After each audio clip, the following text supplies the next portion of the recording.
of these.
Oregon Human Rights Commission on Sex Work. We're so honored to have you here as guests. And I would like to introduce Storm Large.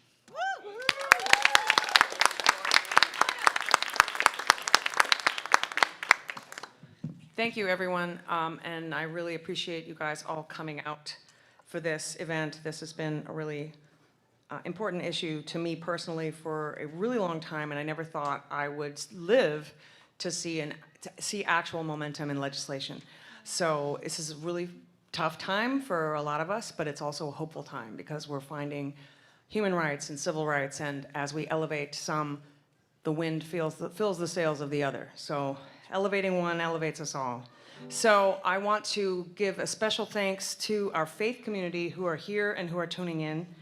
And this is for you guys. Oh, amazing grace, how sweet the sound that saved a wretch like me. Ooh, I once was lost, but now, now I'm found. I don't have a strap. Was blind, but now I see. It was grace that taught my heart to fear, and fear my grace relief. Oh, how precious did that grace appear the hour I first believed.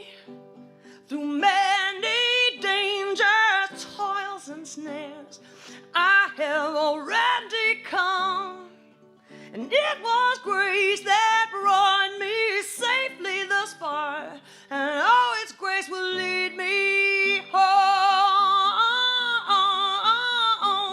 Amazing grace, how sweet the sound that saved a wretch like me.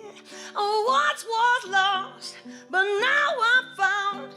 Was blind, but now I see.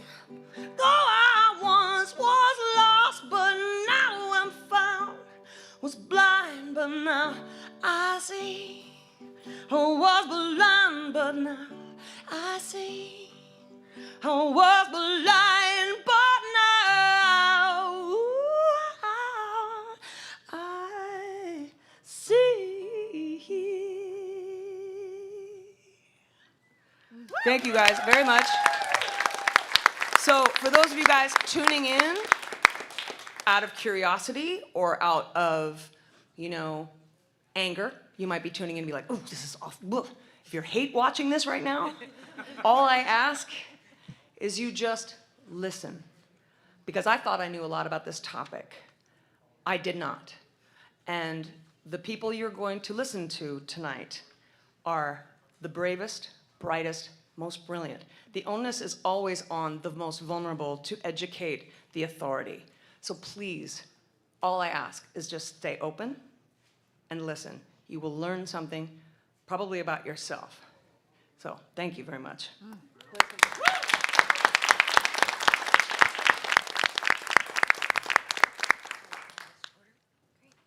Okay, sure.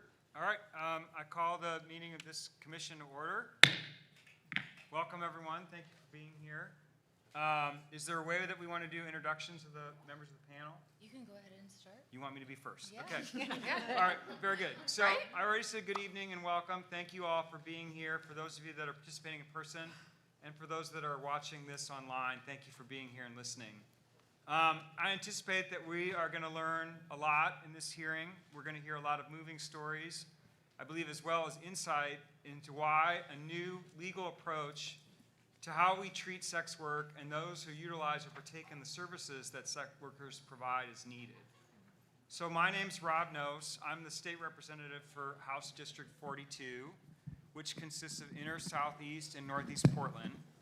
I've been serving in the state legislature since the year 2014, and I was the main sponsor of House Bill 3088, which, had it passed, would have repealed the crimes of prostitution, criminal sexual solicitation, and promoting prostitution, essentially making it so that people who engage in the work of these acts would no longer be considered to be engaging in criminal activity and potentially subject to interactions with law enforcement and the legal system.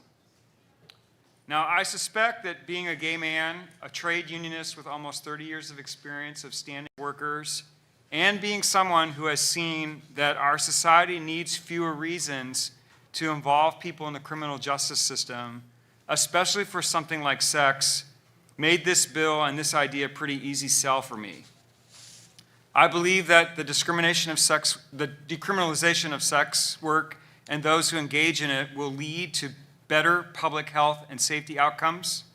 The decriminalization of sex work would further the journey of our state and country that we are on about how we can have less interaction in the justice system for things that consenting adults do and do not harm anyone. And I believe that decriminalization will help to improve the working conditions of people who do sex work. And I mean that in all seriousness. If you think about it, we all use our bodies in our work in some form or another. Many of us, not in as intimate a way or vulnerable a manner as a sex worker, but for sure many jobs require that we bring our bodies to the work. Lastly, I'm glad that we're having this event tonight, as I think for the bill to pass in a future legislative session, we have to build more awareness of what we are seeking and why, and educate people about why this is a good idea, and be clear that we're not sanctioning human trafficking for sex, and that we believe decriminalization will better help our society address that problem as well. So I look forward to the rest of the panel introducing themselves and the rest of the presenters this evening, and I thank you again for all being here. Thank you. My name is Alex Andrews. I am the co-founder of the Sex Worker Outreach Project Behind Bars. We provide services and support for people who have been impacted by criminalization and have also traded sex.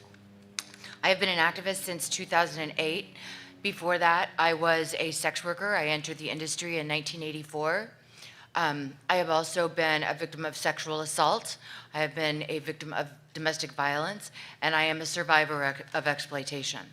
I support the full decriminalization of sex work because I believe that it will make us safer, I believe that it will make us healthier, and I believe that it will make us a better society, and that will create a better world for us to live in.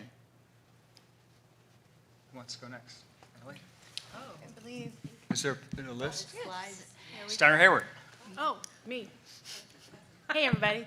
I'm Elizabeth Steiner Hayward. I am a state senator, and I have been for the better part of 10 years now, which astonishes me every time I realize that.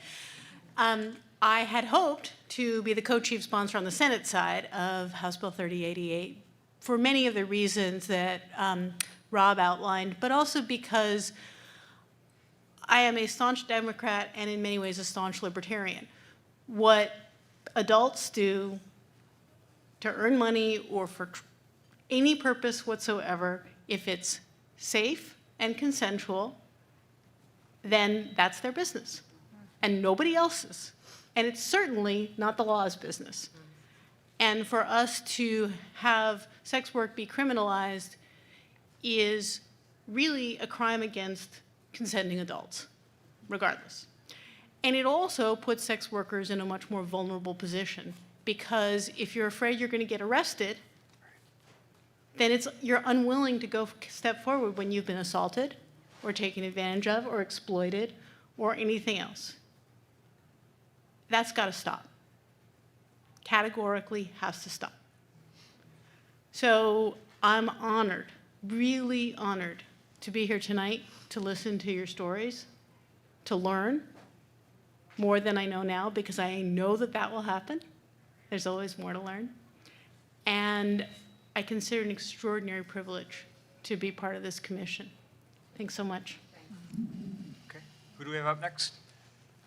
Joanne. Oh, does not seem to be here yet. Okay. Right on. Okay. Well, we'll go to the... Go ahead, Ellie. Oh, you got it. There you go. Perfect. Hi, everybody. My name is Elle Stanger. I've been published naked on the internet since 2005, and I've been a sex worker in Portland since 2009. So sometimes folks ask me why I look familiar. I'm also a recently certified sexuality educator by the American Association of sexuality education counselors and therapists. And even though I am well qualified to be in this position, I wasn't sure if they would certify me because I am a current sex worker. The discrimination is real, and it's a very real barrier to employment. I'm one of the few people in my educator field who knows what it's like to be a public or out sex worker. I know what it's like to share that I've done legal and illegal work, and I understand how any type of criminalization.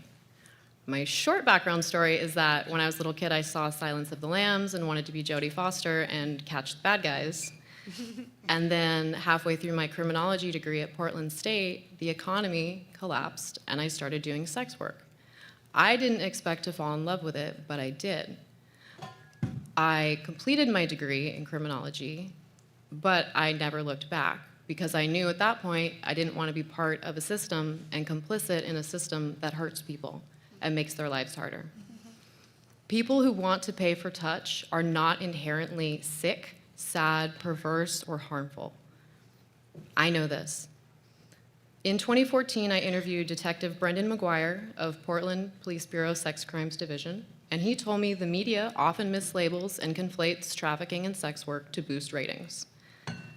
2 months ago, I spoke with Assistant Chief Jamie Resch of Portland Police Bureau, and she confirmed that they do currently use their resources to conduct decoy stings, which means they post an ad pretending to be an adult responds, they arrest them, and in some cases label them as complicit in sex trafficking. This can ruin people's lives. People do kill themselves over being ostracized and shamed in their communities. Looking at PPB's published 2018 to 2019, April of these years, crime statistics, I saw 23 human trafficking offenses. Come on in, have a seat. Come on in, Joanne. Right here next to me, right here. No, let's wait first. Welcome, Joanne Hardesty. Sit down. About making an entrance.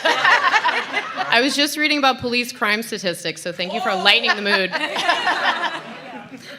All right, so to backtrack, so from April 2018 to April 2019, Portland Police Bureau listed 23 human trafficking offenses and 156 prostitution offenses. The problem is they mislabel them, so I don't know what the difference is, and also how many resources could have been actually gone towards human trafficking instead of arresting people who want to buy or sell touch. So I know from experience that some people hate pornography, sex outside of marriage, sex for money, queer sex, kinky sex, polysex. I know that there are people who are traumatized due to their own negative experiences with sexual explicit media, and I understand that trauma can cloud your bigger picture. But the people who hurt us the most are often the people who want to abolish sex work, not those who want to make it safer. So I urge you, listeners, to not be impacted by people who cloak their hatred of sex work with false concern for us. Please support full decriminalization of sex work in Oregon and beyond. Thank you.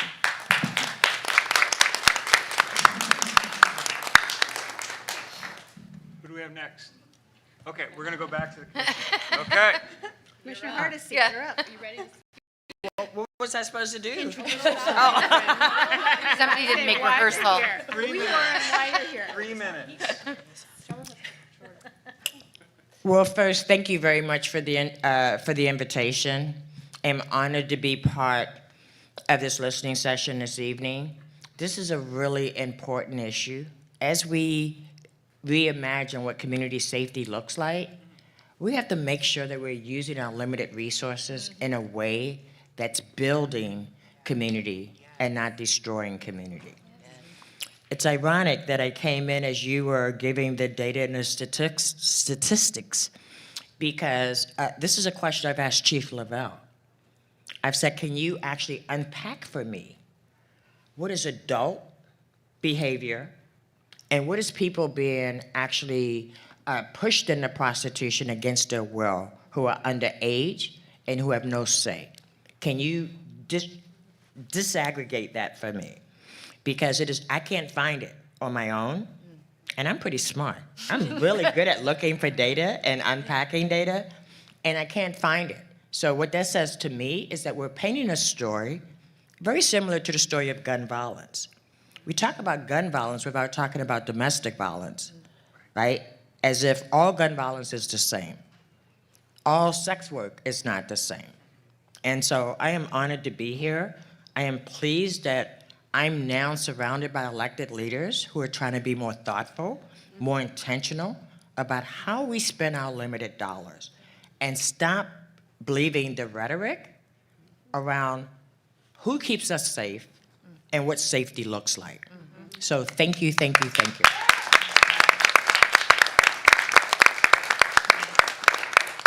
And I would tell you who I was, but that sign told you. Okay. All right. Dr. Angela Jones. Hi, everyone. Dr. Angela Jones. I'm a professor of sociology and director of women, gender, and sexuality studies at the State University of New York. I study sexual commerce, emphasizing marginalized peoples' labor experiences. I'm the author of 9 books and have published findings from empirical studies in countless leading academic peer-reviewed journals, as well as in the mainstream press. My research has been cited in the New York Times, among other news outlets. I am one of the co-founders of Scientists for Sex Workers' Rights, and have worked on scientific memos and briefs for the New York Legislature decrim bill, and have other policy experience. And I'm just pleased to give the following opening statement to you all. Decades of research unequivocally show that criminalization makes sex workers less safe, contributing to violence, poor health outcomes, banking and housing discrimination, stigma, and driving exploitative third parties underground only makes catching them harder and more expensive. Further, criminalization has had the most adverse effects on the most marginal, those experiencing poverty, people of color, trans people, and people with disabilities. In contrast, decriminalizing sex work has many benefits to workers and public safety and health. Social scientists and researchers from sex worker advocacy groups show that decriminalization will decrease trafficking. In New Zealand, for example, under the Prostitution Reform Act, prostitution was decriminalized in 2003. And empirical studies show that among street-based sex workers, they reported a significant and positive change in their previously negative relationships with law enforcement and reported safer working conditions. Further, decriminalization improves health outcomes and safety, and most critically, earned workers' rights and legal pathways to challenge parties that seek to coerce, control, and exploit them. Critically, the decriminalization of prostitution is supported by leading national and international organizations such as the American Civil Liberties Union, Amnesty International, Global Alliance Against Trafficking Women, Human Rights Watch, Lambda Legal, Open Society, UNAIDS, the World Health Organization, countless sex worker rights organizations, and an international community of scientists who conduct research on sex work. It is crucial to recognize that no public policy or law enforcement activity to date has eliminated the supply or demand for consensual sex for monetary exchange. Sex work remains one of the few options to make money for a large number of individuals. Research indicates that most laws criminalizing sex workers or their clients fail to address the structural conditions that most impact sex workers: economic disparities, xenophobia, racial and gender injustice, and poverty. Policymakers must find ways to make sex work safer, healthier, and transparent, just like legalized gaming and marijuana decriminalization. Thank you.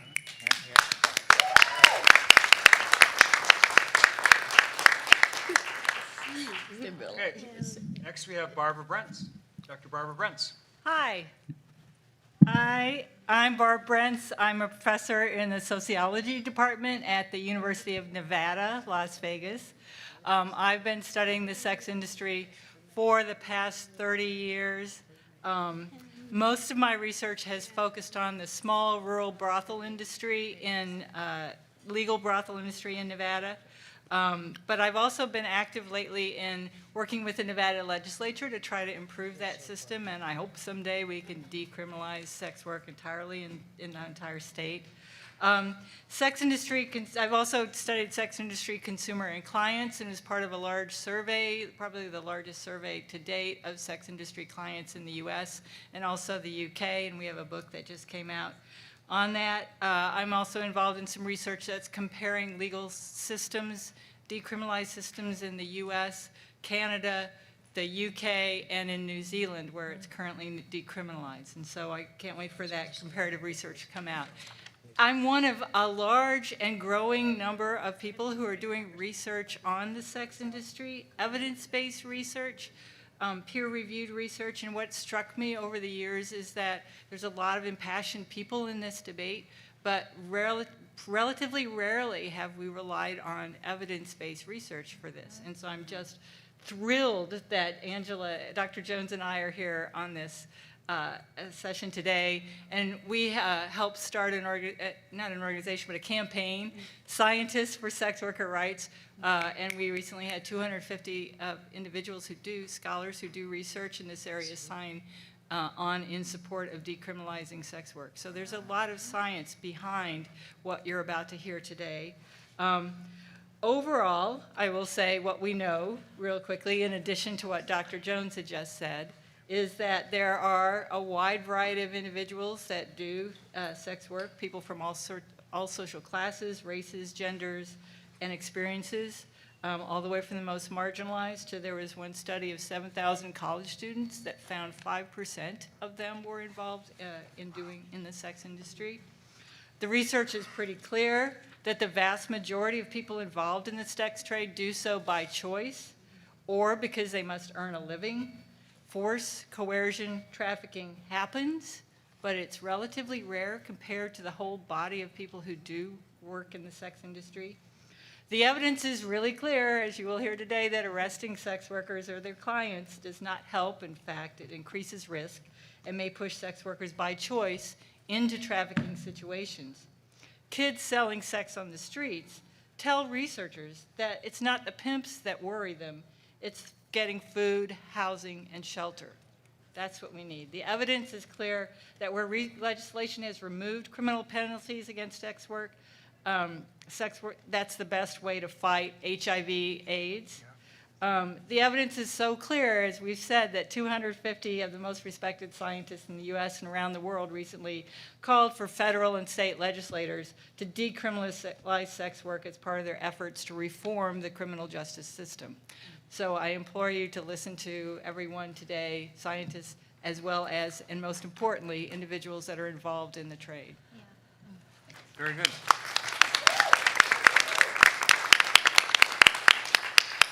Okay, Vanessa, you're up next.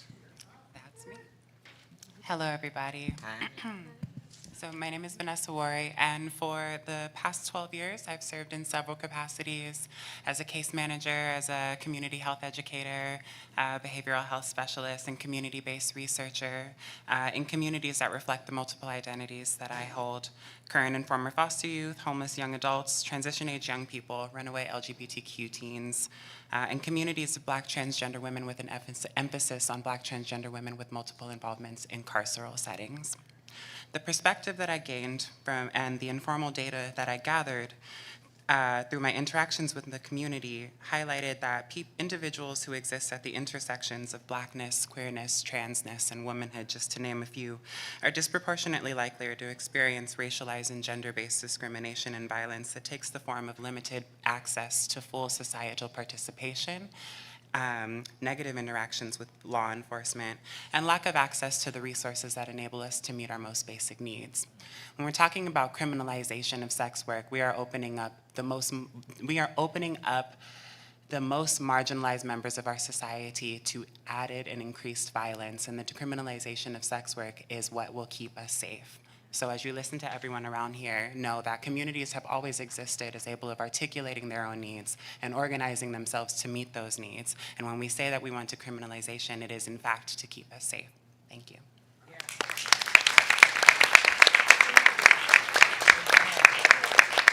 Catherine Dyer. Hi everyone, my name is Catherine Dyer. I am a Portland, Oregon sex worker. More specifically, I'm a dominatrix, and I absolutely love my job. I can't think of any other job that I would rather do, and when I retire, I plan on teaching other people to do exactly what I do because it makes a lot of people happy. In the leather community, we prioritize each other's physical and emotional health and safety, and we take pride in it.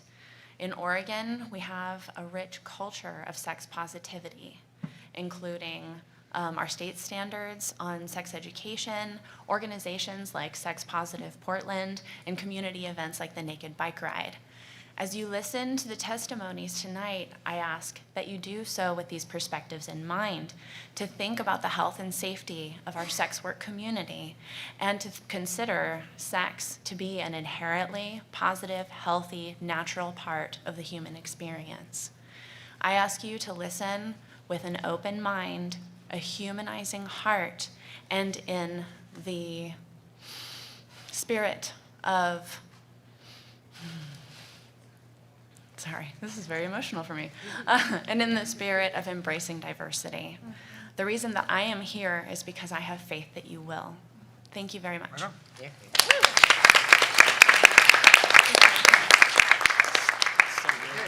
Melissa, and I might not say your last name correctly. Bruto. Bruto.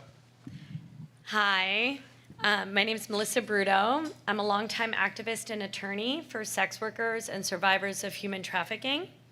I'm the legal director of a national organization called Decriminalize Sex Work and the co-director of New York City-based Sharmas Outlaw Advocacy and Rights Institute. I have a joint JD and MPH, Masters in Public Health, from Georgetown Law and Johns Hopkins Bloomberg School of Public Health. And I always knew I was going to be a lawyer, and I specifically went to law school to decriminalize prostitution. And I showed up in 2003 at Georgetown saying that to everybody. And they thought I was out of my mind, but here we are. And I also got my master's in public health because of the reasons that Dr. Jones and Dr. Brents and everyone else, the data is so overwhelming in support of full decrim. And I have spent most of my legal career, I've been a lawyer now 15 years, so I spent most of my legal career directly representing sex workers, but primarily survivors of human trafficking. And I filed and won the first ever vacatur case in the country. New York was the first state in 2010 to have vacatur, or record relief, for survivors of human trafficking. And I filed and won the first case, and I've since then have assisted other attorneys and policymakers around the country in writing their vacatur laws and also how to implement them as a lawyer, right? How to argue and win those cases. And so even though I went into this work firmly from a decrim perspective, a lot of my experience has been around anti-trafficking.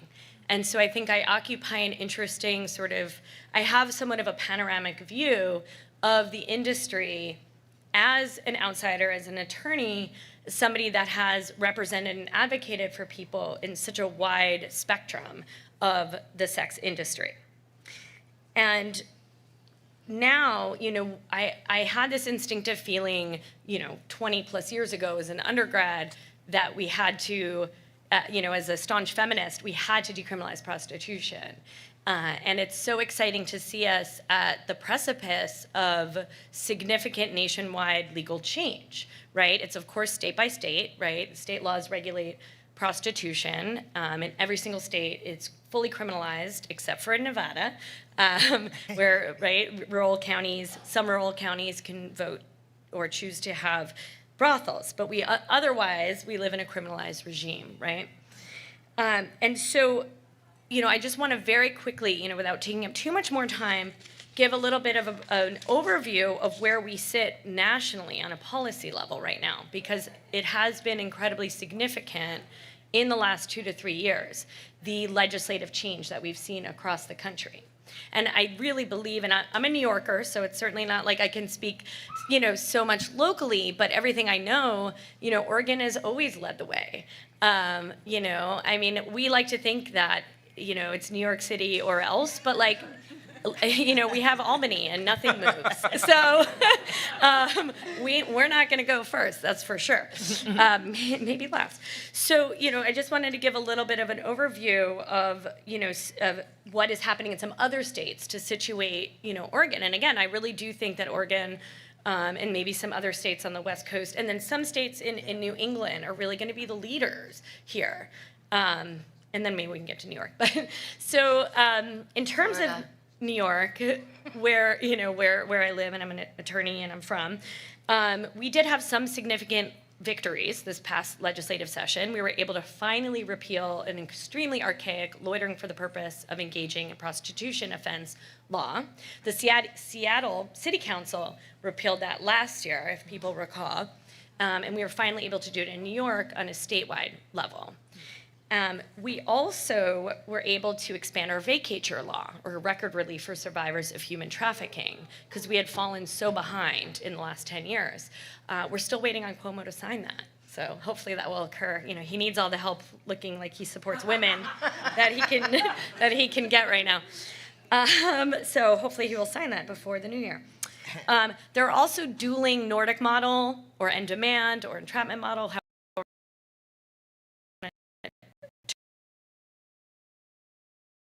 in New York, that I believe that battle will be continuing for many, many, many years. In Rhode Island, just 2 weeks ago, we were able to get past a study commission. It doesn't, it took years to, as Alex and I were talking the other night, to pass something that is simply a study commission, but it is exciting in the sense that, it's a legislative body made up of key stakeholders around the state that will look at evidence and data, right, and make determinations and suggestions. There was also a full decrim bill that was introduced there as well as an immunity bill and an expansion of Patients' Bill of Rights to include non-discrimination of people based on their profession. In New Hampshire, we were able to get past that non-discrimination bill for patients in healthcare settings, and an immunity bill passed as well, which allows people to come forward and report crimes that were committed against them. And if they disclose that they were engaging in prostitution, they will be immune from prosecution for that. And New York also has a pending immunity bill. Vermont had an immunity bill passed this legislative session as well. And just this week, the Burlington City Council in Vermont passed a resolution supporting full decrim. Yes. I think Vermont and Oregon are going to be the... Come on, Oregon.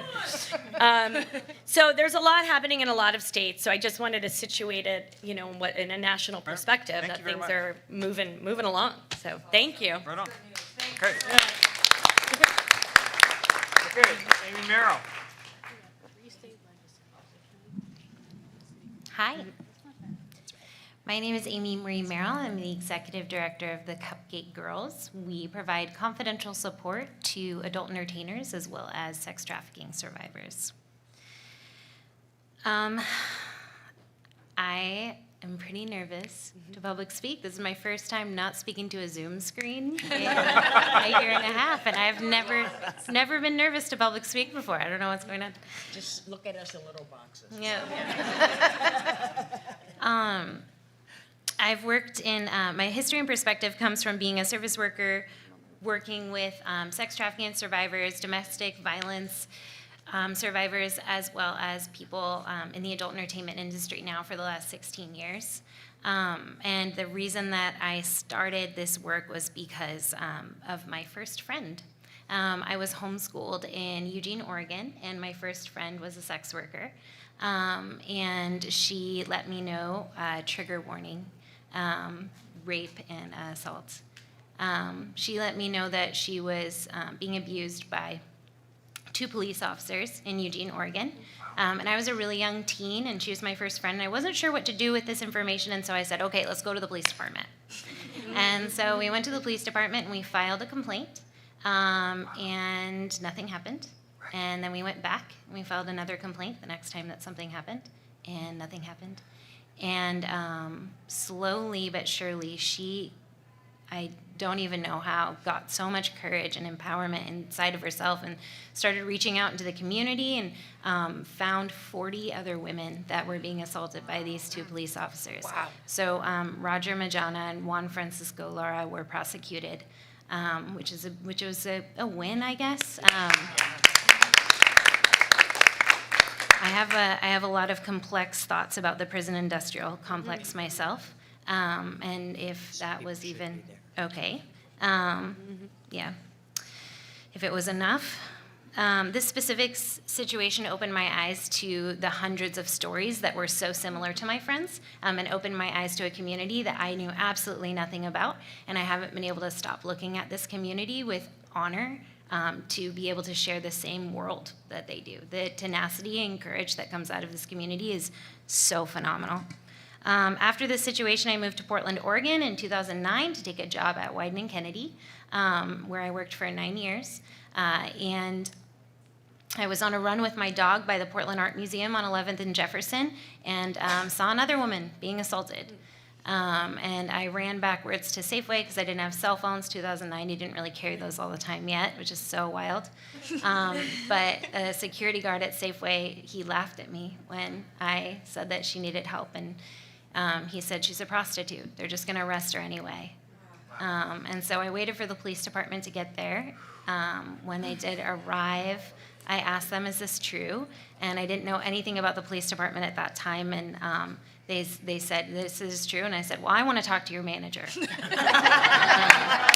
so I ended up talking to many, many managers until I was sitting across the way from Chief Rosie at the time, who told me that if I wanted to make any sort of change, that I needed to partner with grassroots nonprofits, change legislation. And so I said some expletives left, and then I decided to dedicate my life to doing both.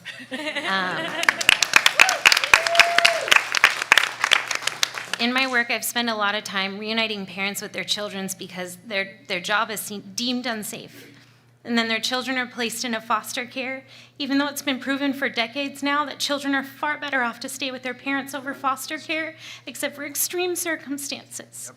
My is spent expunging records so that our clients are able to stay out of and away from the prison industrial complex and get jobs and housing after arrests.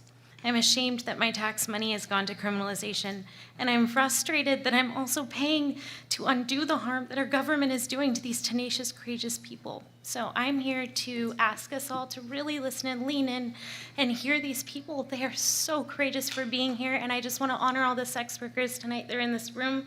All the things that you might hear that might be hard to hear.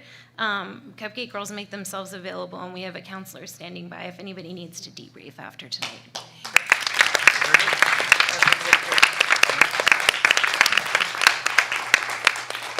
Reverend Carolyn Richter. Richter. Hi, I am the Reverend Carolyn Richter. I'm an Episcopal priest here in Portland, and I am honored and humbled to be invited to be sitting here tonight. Christianity has a really rough history of being part of the problem, of shame, sex negativity, and on behalf of the church, I would like to apologize. Whoa. I want to work.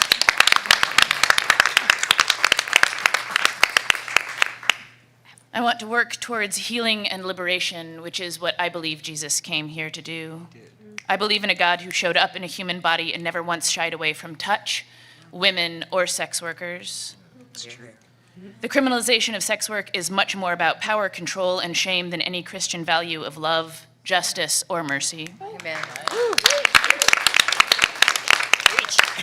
Jesus, whose own encounter with law enforcement didn't end so well, hung out all the time with sex workers. And a friend of mine who is a sex worker said, I think the real reason that Jesus hung out with prostitutes is because we are so nice to people. No one is made safer by living under the threat of arrest or harassment. And if we genuinely want to care for our communities, it seems easy and obvious to begin by listening to the voices of the people who are impacted by our policies, and not just listen, but respect them, believe them, and love them. And I think that is what we are here to do tonight.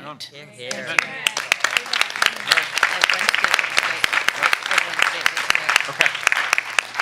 I believe that's our entire panel, so go ahead, Al. Thank you all for coming tonight. We have gathered statements and witnesses from across the country for tonight. They're across the world. Their stories are complicated. Their feelings are complicated. We have a great deal of empathy for them. These stories are hard to hear sometimes. They're hard to accept. They're hard to understand. And what I'm asking tonight, and what is the final statement on this, is that you listen with compassion, with empathy, and to treat our witnesses with dignity and respect, just the same as you would expect to receive in return. Right? So we're going to go ahead and get started tonight. Decriminalization is a wonderful thing, and we're going to tell you all about it tonight. The decriminalization of sex work is the removal of civil and criminal penalties for trading sex for money between one buyer and one seller. Human Rights Watch supports the full decriminalization of consensual adult sex work. Decriminalizing sex work maximizes sex workers' legal protection and their ability to get justice and health care. Legal recognition of sex workers and their occupation maximizes their protection, dignity, and equality. Criminalization exposes sex workers to abuse and exploitation by law enforcement officials such as police officers. Criminalization consistently undermines sex workers' ability to seek justice for crimes against them. Criminalization of sex work also has a negative effect on sex workers' rights to health and access to care. Criminalization exposes sex workers to abuse and exploitation by law enforcement officials. We went over that, but it's worth saying twice. Criminalization consistently undermines, let's see. Look at that, we did them twice. In June 2003, New Zealand became the first country to decriminalize sex work with the passage of the Prostitution Reform Act. Dame Catherine Healy, who may be with us later tonight, of the New Zealand Prostitutes Collective, says it is not against the law to work as a sex worker or to operate a brothel in New Zealand, nor is it against the law to pay for sexual services. However, it is against the law for any third party to facilitate anyone under the age of 18 into sex work. It is also illegal to do sex work if you are visiting New Zealand on a temporary visa. These issues are discussed below. So New Zealand is the only country in the world with a law which aims to uphold the human rights of sex workers and to decriminalize prostitution. The role of the police in New Zealand is to work with the community to make it safe, and sex workers are part of the community. In other words, under the New Zealand model, sex workers have the same recourse to justice as anyone else. When we see people get wiggly, just... Or after the top one.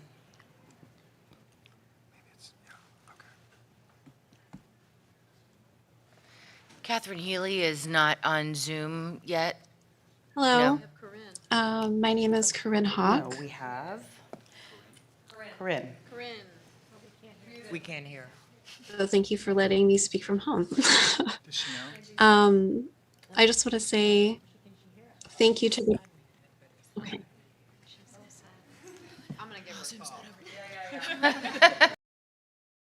I think she got it. I love her. I don't want her. We want to hear. Yeah. I think she got, we can't hear. Yeah. I know tech is so hard. Technology has been an interesting path. You would think after 16 months we'd have it down packed, right? It's so true. I know. I'll send a text. Signal's terrible. I think she just got it. Ah. Can you hear me? No. Okay, I sent a text. Okay. Did she call in? Yeah, maybe call in and hold them. This signal's terrible. Good. Okay. In this building. Okay. Sorry for the technical difficulties. My name is Corinne Hawk. I heard that. I just want to start by saying thank you to the commission, the committee, and everyone that's in attendance for hearing our testimony. I'm a 28-year-old queer writer, mental health counselor, disabled activist, and former sex worker. I live in Asheville, North Carolina. My formative years were spent living in Las Vegas, Nevada, where friends' mothers were strippers, escorts, cam girls. Several of my classmates from high school and college each entered the trade. My time in the industry, just like theirs, enabled me to further my education, take care of my family, my medical needs, and my community. I am someone who left the industry with every intention of returning. My time as a sex worker was empowering, healing, and it's work that I deeply enjoy. People such as myself, who live with a disability, experience job discrimination, poverty, and a lack of access to healthcare at uniquely high rates. We can be paid less due to labor laws that permit companies to pay disabled employees below the minimum wage, due to disability laws that require individuals who do not have more than $2,000 in assets, no more than $795 in monthly income, and restriction on disabled people's ability to marry or live with partners or family without losing life-saving medical care. Many of us turn to sex work to survive. It is difficult to find work that does not compromise our health. Many of us can't work long hours without being in pain, and the high wages and flexible hours of sex work give people with disabilities the capability to care for ourselves, our families, and our community without compromising our health. 90% of disabled people will experience or have experienced some form of sexual assault, rape, or abuse. We are a conveniently vulnerable population. When a disabled sex worker is assaulted or raped, they can't go to the authorities. We can't call the police. If a disabled individual is convicted of solicitation, prostitution, or trafficking, they can and will lose their assistance. When disabled sex workers are tried and convicted in our penal systems, they are subjected to the barbaric conditions of our prisons. Denied our basic right to proper health care, we are funneled into the largest human trafficking ring in the US, the for-profit prison system. Progress in our society is long overdue. The time is now to abolish the laws and institutions that deny our human rights. It is time to fully decriminalize sex work. Thank you for letting me speak.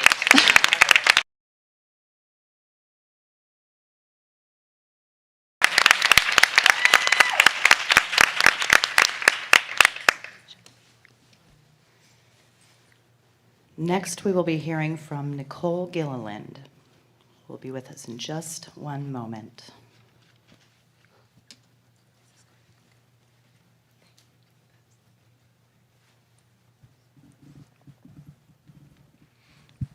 Hi, everybody. This is Elle. Just to let you know, there will be 2 intermissions. Why is the mic like this? Yeah. We'll have 2 intermissions, so if you're getting antsy, don't fret. We won't ask you to sit here for 2 more hours. You guys are much nicer than the legislature. She says we're So nicer far, than the We're so sex far, workers. so far we are. It's not committing. But take care of yourself. Okay. Hi, my name is Nicole Gilliland. I'm a former sex worker and Oregon resident. I retired from the adult film industry at the age of 20 and all other forms of sex work shortly afterwards to pursue my passion for helping others in ways where I wouldn't be stigmatized. I went to school and became an EMT and eventually a paramedic. During those years, I hid my past at great personal expense, the expense of fear and shame. I helped save many lives and put my own life in extreme danger to assist others both on and off the clock. It was not until I was in nursing school at Southwestern Oregon Community College that my past caught up with me. I was exceeding and even had made the dean's list until my teacher, advisor, and mentor was made aware of my secret and felt that justified her in destroying my academic career and future in medicine. I was subjected to bullying, harassment, and ostracized from my classmates. As this teacher changed grades, tried to have me expelled, and did everything she could to hurt me, all with a proud smile on her face. The worst part is that nobody stopped her. The nursing program director actively joined her crusade, and the college ultimately supported and allowed them to succeed in their goal. When it became clear to me that nobody was going to help me and that everything was suddenly gone, I broke. It was now clear to me that no matter how many years had passed or how many lives I had saved, that I would always be marked by a scarlet letter and never be able to give my children a good life. I made the decision to commit suicide. I was unconscious for close to 13 hours, and what I experienced in the back seat of my car on that remote abandoned property changed me as a person. I've only shared the details of my near-death experience with a few individuals, but to summarize, I was sent back for a reason and with a purpose. The ultimate reason is that my beautiful daughters need me, and they need me to create a better world for them. They need me to rip that scarlet letter off of my chest and throw it in the faces of those who insisted I wear it at all. Allowing myself to become so broken by hatred and bigotry to the point that I thought my daughters were better off without me is the only thing that I have to apologize for, and that apology goes to them alone. However, if I thought things were bad before my suicide attempt, they were so much worse after. The college refused attempts at peaceful, quiet, and even free resolutions, and I had no choice but to pursue legal action. And just as the school had circled the wagons around their nursing program, the town of Coos Bay circled the wagons around their college, and eventually the state of Oregon itself circled the wagons around their town. The intense acts against my family and efforts to gaslight me, discredit me, and silence me away from my lawsuit were things of nightmares. My children and I will bear the scars of those traumas for the rest of our lives. But Oregon's issues with cronyism, politics, and rampant corruption are conversations for another time, because I'm not here to discuss who hurt us. I'm here to discuss who helped us. It was sex workers that helped me get the media attention to the case and started a GoFundMe that allowed us to escape Coos County and Oregon altogether. It was sex workers that provided the internet so I could resume college online while we were living in a homeless shelter. Sex workers are a big reason I just graduated summa cum laude and as a National Honor Student with my bachelor's degree in political science. It was sex workers that wrote me outstanding letters of recommendation for law school. And thanks to them, I just recently accepted just one of the nearly full scholarship offers I received to attend law school next month. It was sex workers that had more integrity, courage, and grace in their pinky fingers than anyone else in this equation had in their entire bodies. So today I say to sex workers from the bottom of my heart, thank you. I pledge to you my voice, my future legal career, and the life that you helped us rebuild. Together, we can eliminate the shadows of stigma we've been forced to hide in, shadows filled with ignorance, misinformation, hypocrisy, and double standards. Together, we can bring education and just basic humanity back into conversations about sex work and why decriminalization is not just the best path forward, but the only path forward. Thank you.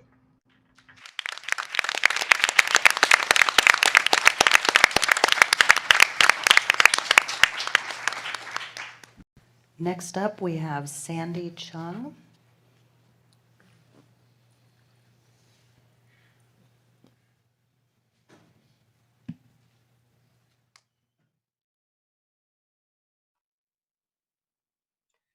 Members of the Human Rights Commission and everyone here today, my name is Sandy Chung. My pronouns are she, her. I'm the Executive Director of the American Civil Liberties Union of Oregon. We are a nonpartisan nonprofit organization dedicated to civil liberties and civil rights with more than 28,000 members in the state of Oregon. First, I want to express to you my deep gratitude to everyone here today. I am in such awe of your ferocious commitment to creating a world of true equity, inclusion, and care. And before the ACLU, I did work supporting sexual assault survivors. So many of your stories resonate so deeply with me. For more than 40 years, the ACLU has advocated for the decriminalization of sex work. This is because decriminalization supports the rights, safety, and wellness of sex workers, who are our family members, friends, neighbors, and coworkers. In October 2020, the ACLU released a report titled "The Sex Work Decriminalization: The Answer: What the Research Tells Us." This report was based on a comprehensive review of more than 80 studies in this area. I've submitted my testimony in writing as well, and it contains a link to this full report. I want to share with you findings and recommendations from this report, but in addition to data like this, I encourage you to listen to the lived experiences of the sex workers who are here before you, who are so courageously speaking to you from their lived experience. The ACLU's 2020 report contains the following findings. First, criminalization negatively affects the safety and wellness of sex workers. This includes higher risks of misconduct and physical violence towards sex workers by clients and police officers, negative impacts on their ability to report crimes and advocate for their rights in other ways, and negative impacts on their physical, mental, emotional, and sexual health. Second, the report confirmed what many of us know from our lived experiences. Criminalization and its negative consequences disproportionately impact sex worker communities who are the most vulnerable and marginalized in our society, including LGBTQ+ people, people of color, immigrants and refugees, undocumented people, and those living at the intersections of these identities. Based on the research, the 2020 report also has recommendations about how we can support our sex worker community. This includes, but are not limited to, decriminalizing all consensual sex work, including prostitution, among adults, supporting sex workers and listening to the recommendations of the courageous, ferocious leaders who are doing this work. Third, removing barriers to reporting and the reporting of crime and violent crime by sex workers. Fourth, eliminating unwanted police presence within the sex worker community and implementing measures to prevent and address police misconduct and violence to our sex workers. Fifth, reducing police funding and investing these resources in our communities, including our sex worker communities. Sixth, removing adverse immigration consequences, including deportation for immigrants doing sex work. Seven, ensuring accountability for those who physically and sexually abuse sex workers and ensuring support for sex workers who are survivors. Eighth, removing barriers to healthcare for sex workers.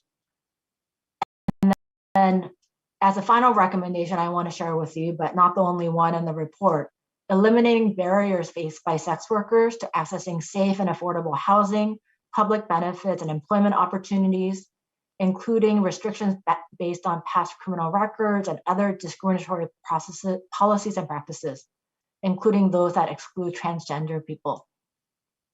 The true measure of our society is in how it treats our most vulnerable members. The ACLU Oregon respectfully urges you to help create an Oregon of greater justice, equity, and care for the sex worker community. Thank you very much.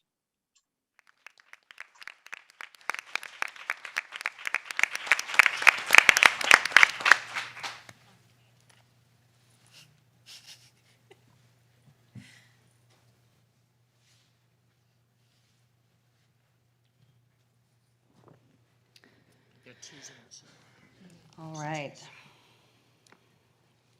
So now we're going to talk a little bit about the violence that those in the sex industry who are criminalized face.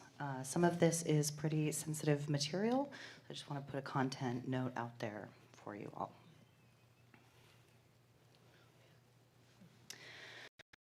Donna Dalton Castleberry knew something was fishy with the officer attempting to arrest her for prostitution.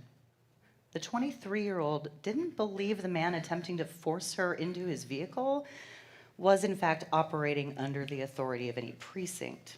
And through her intuition-driven attempts at escaping her assailant, that would later be trotted out as evidence that her murder was justified, much later it would be revealed that she was 100% correct. Former Columbus, Ohio Vice Squad officer under investigation the night he shot Donna. The 55-year-old was a 30-year veteran of the force, and as of August 2018, the night he murdered her, he'd been linked to at least 3 other instances wherein he'd kidnapped women under the guise of prostitution stings, then demanded sex in exchange for their freedom. It would also be uncovered that Mitchell owned several rental properties and knowingly rented to women from whom he could extort sexual favors as payment for rent. When he began forcing himself on her, Donna stabbed Officer Mitchell in the hand. In retaliation, he fired 6 shots, 3 of which landed, and killed her. In March of 2019, Donna's murderer was indicted on federal charges for denying constitutional rights to the women who'd alleged he'd kidnapped and raped them. And finally, that April, Mitchell was indicted on counts of murder, voluntary manslaughter for Donna's death. Around that same time, the city of Columbus disbanded the vice unit to which he belonged, a decision interim chief Tom Quinlan says is in service of finding a community-centered approach to policing. Donna's death came at the hands of a violent, exploitative man given a badge, a gun, and a blank check to rain terror on people less enfranchised than himself. Her family's courage and righteous rage has made the community better by forcing the issue of police accountability.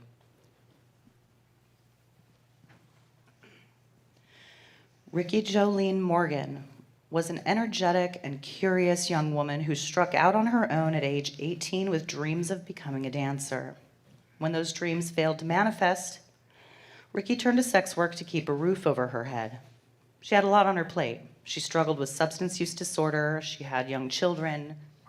She was fighting to survive and thrive. But her life was far from bleak.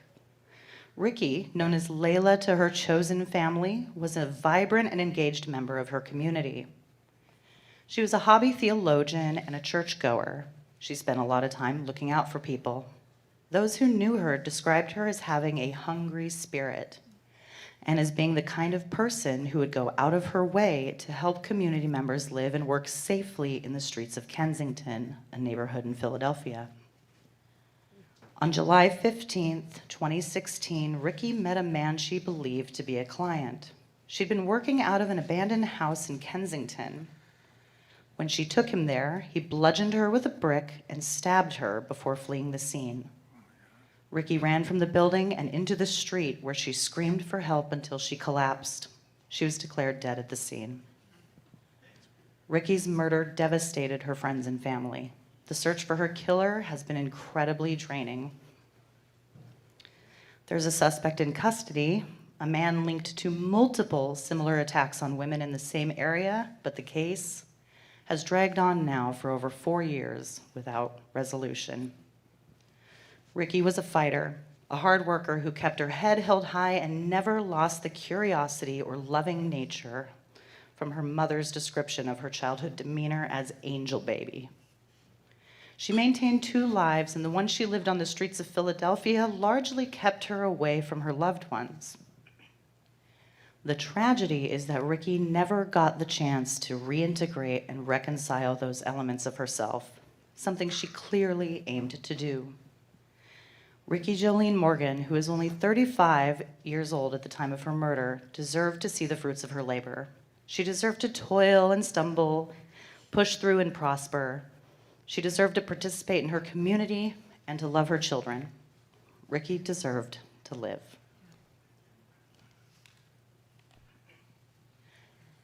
Olympia came to SWAT Behind Bars as a referral from a law enforcement vice officer who had arrested her on several occasions.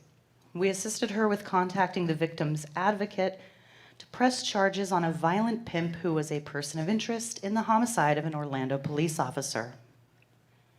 Olympia ended up in Fort Lauderdale with her pimp, who went by the name Successful, and a small posse of girls. Olympia was never a drug user, so Successful would threaten her children and her family in order to control her with fear. Finally, fed up with the abuse, Olympia contacted us saying that she and the girls were seeking safe haven. After several days of hiding out while we and law enforcement collaborated, the women slipped into a convenience store and hid, awaiting rescue by a police officer who took them to a local shelter to await the next bus to Orlando. They made their way to Orlando and stayed in a hotel until the safe house was ready to accept them. They were at this hastily created shelter for 12 days. We worked to assist her in imagining a more fulfilled life, but the road to recovery is long. Life on the streets is measured in milliseconds, and being in what most people consider a safe place can feel like being set on fire. Impatient with the process of putting her life back together and eternally afraid of being penniless, Olympia left our care and returned to working the streets. On September 26, 2017, Olympia was murdered in a hotel room in Daytona Beach. She could have been saved if sex work were decriminalized. She could have reported violence against her. She could have had access to resources that would have provided her a home and education and counseling to help her deal with all of the violence she experienced in her short life. She could have been with her children. She could have gone on to become a nurse, which is what she dreamed of. Olympia was a caretaker. It was the stigma of sex work that forced her to live with the conflicting labels of victim and criminal and kept her at arm's length from society. With that, we're going to take a short break. And we'll see you back here in how many minutes? 15? 15. See you back here in 15 to begin our live testimonies. Get some snacks. Like I need more coffee.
So grab some crunchy, delicious egg rolls.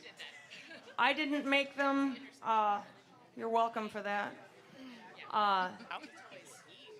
Thank you, McMinimans, for hosting this really important event and providing us with roughage and fuel and a space to share all this stuff with. Are we waiting for anybody? Okay. I'm really glad I didn't have to get up and fucking sing right after the testimonies.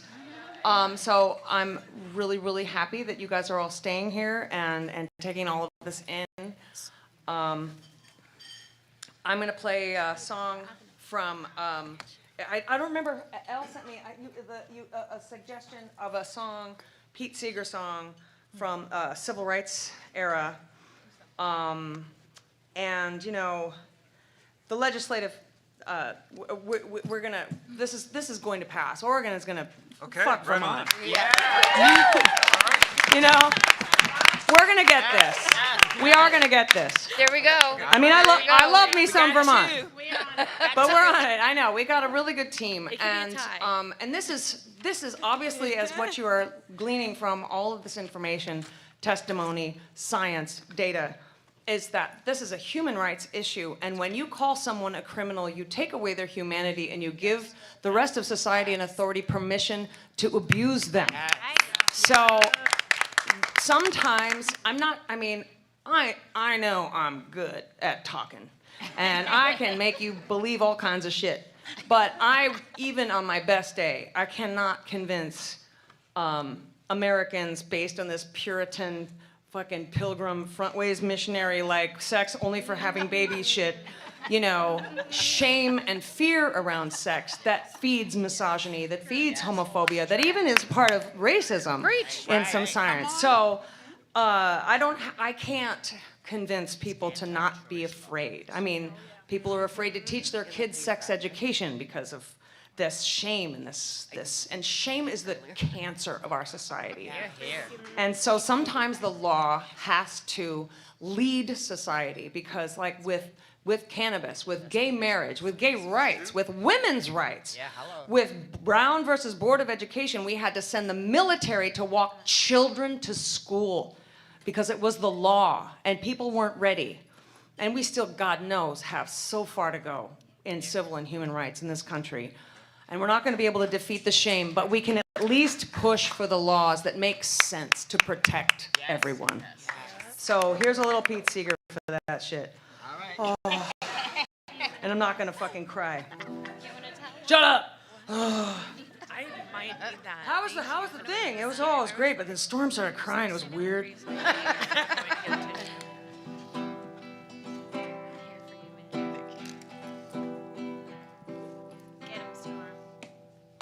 Paul and Cyrus land in jail with no money for their bail. Keep your eyes on the prize and hold on.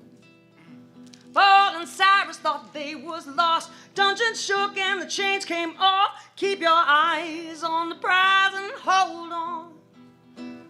Hold on, hold on.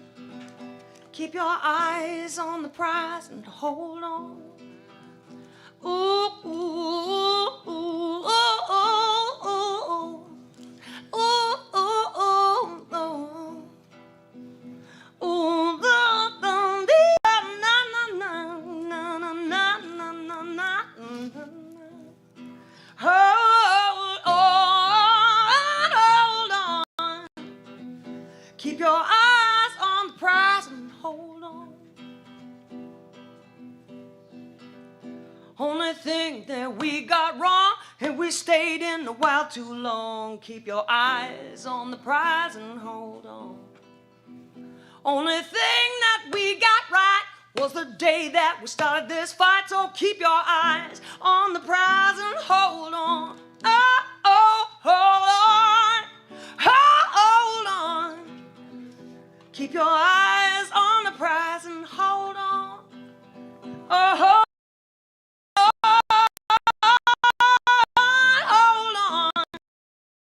Your eyes on the prize and hold on. Keep your eyes on the prize and hold on. Keep your eyes on the prize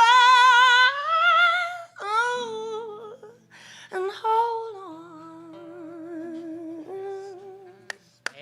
Thank you.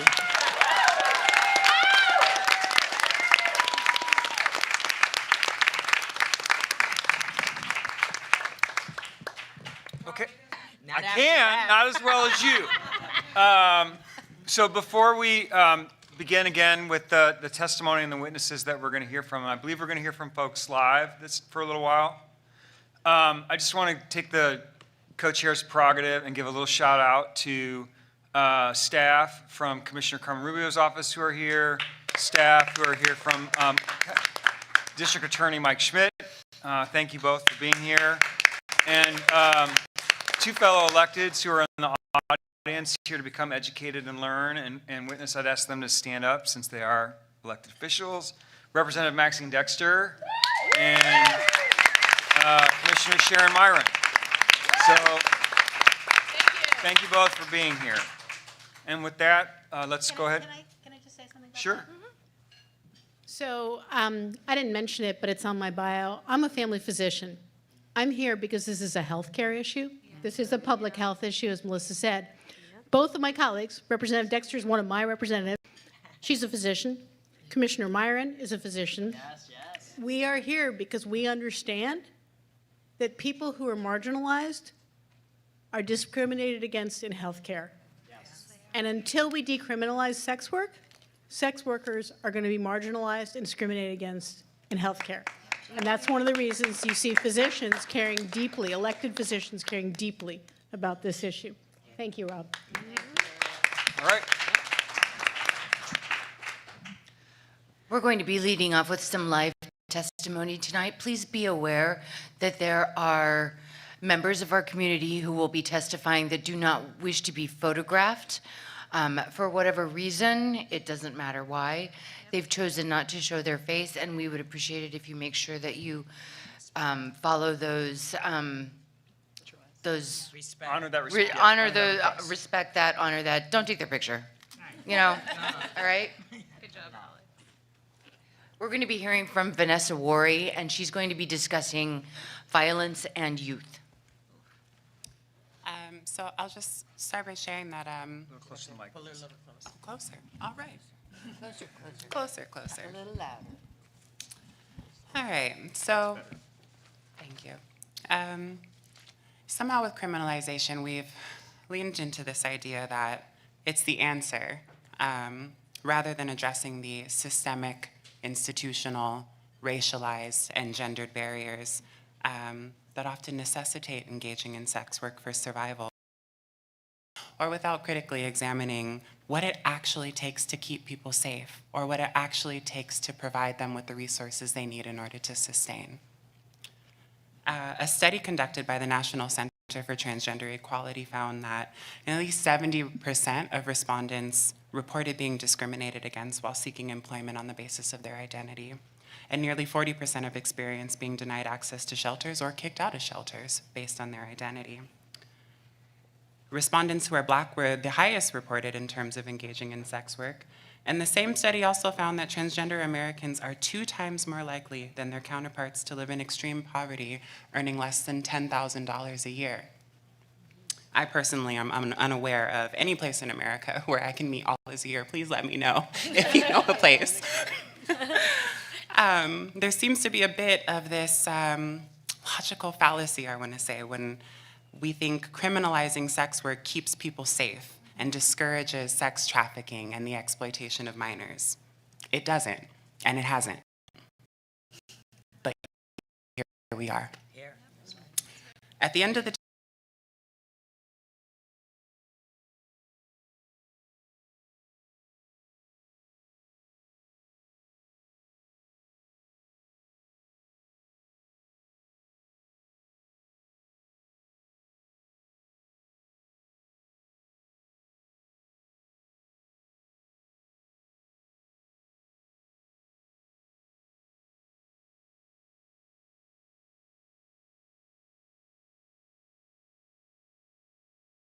violent, that my communities who already have demonstrated legacies of experiencing police violence, state violence, societal violence at disproportionately higher rates than any other demographic in our society are greenlit to be harassed even further.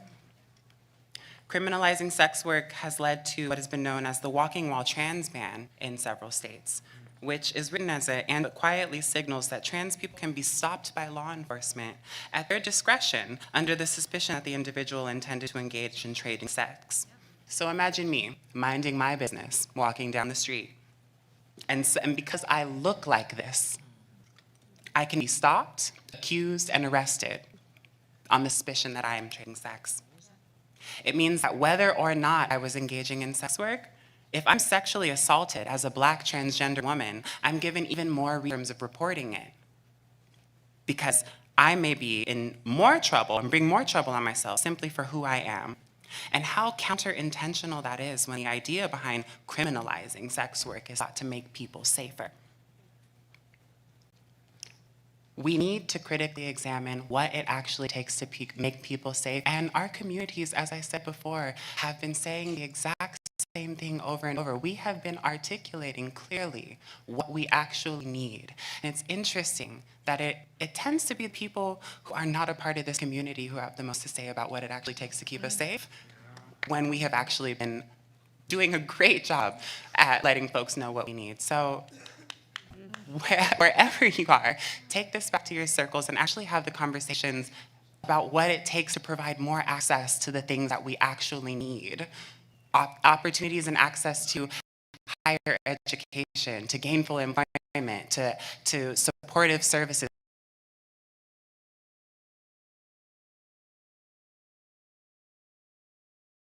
Do more things, we can start to envision a better life. Thank you, that's all I have to say. All right.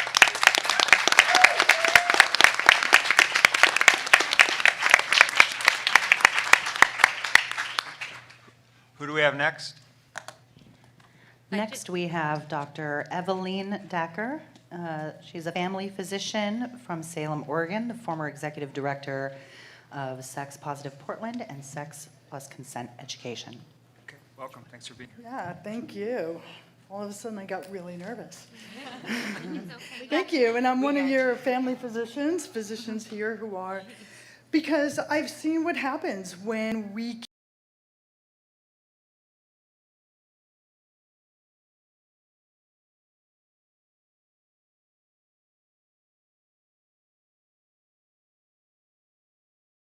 that I'm going to judge them. But it's not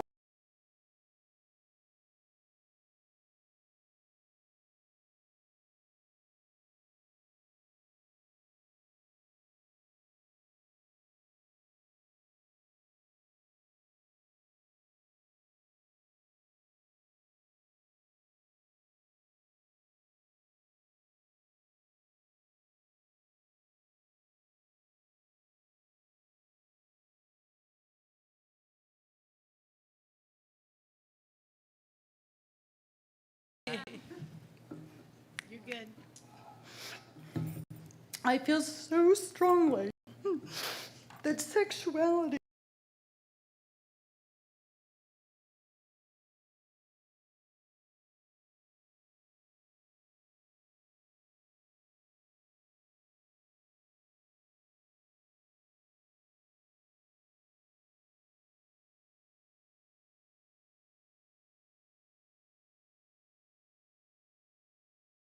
this work.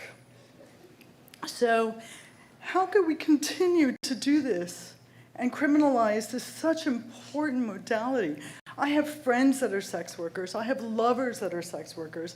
And sex work is so big, and I have patients, and my daughters, and my children of children. There's really no other answer.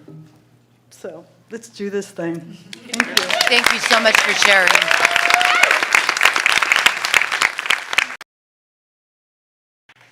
Okay, who do we have next? Next, we'll be hearing from Savannah Sly via a pre-recorded video. Okay.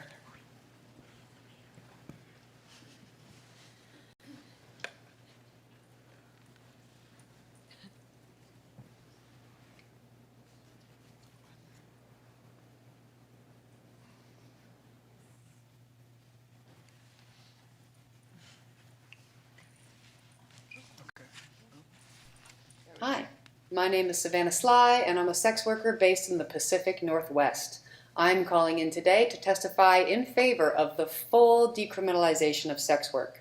I completely oppose our current model of criminalization, and I also oppose something called the Nordic model, which is also referred to as the equality model in some circumstances.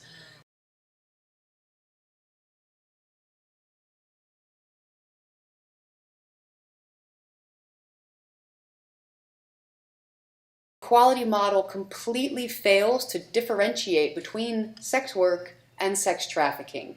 And this can be a very dangerous conflation of terms because it, for instance, prevents law enforcement from correctly identifying actual cases of sex trafficking.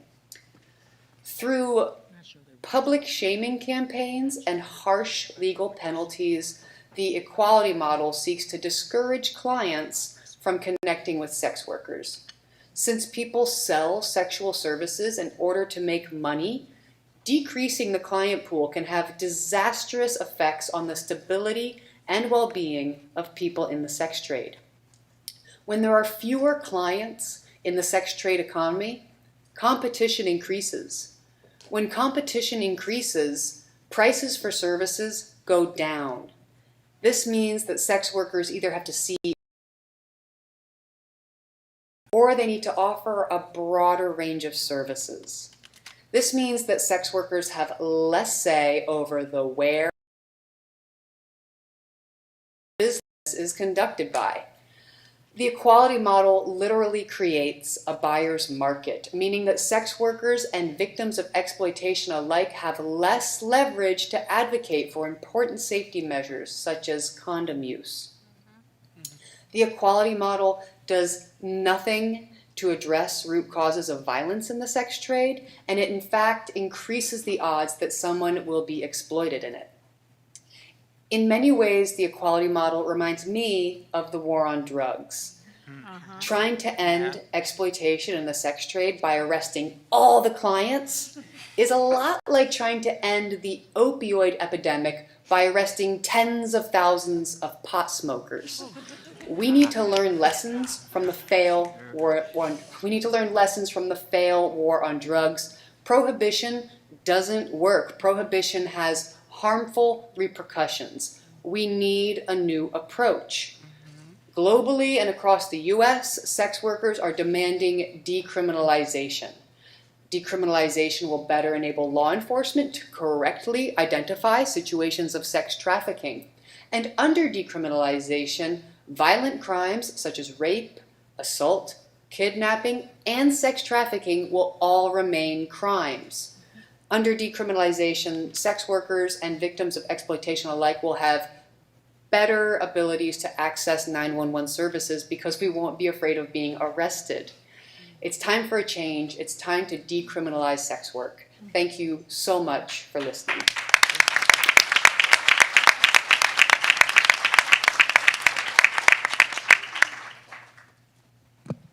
Okay, who do we have next?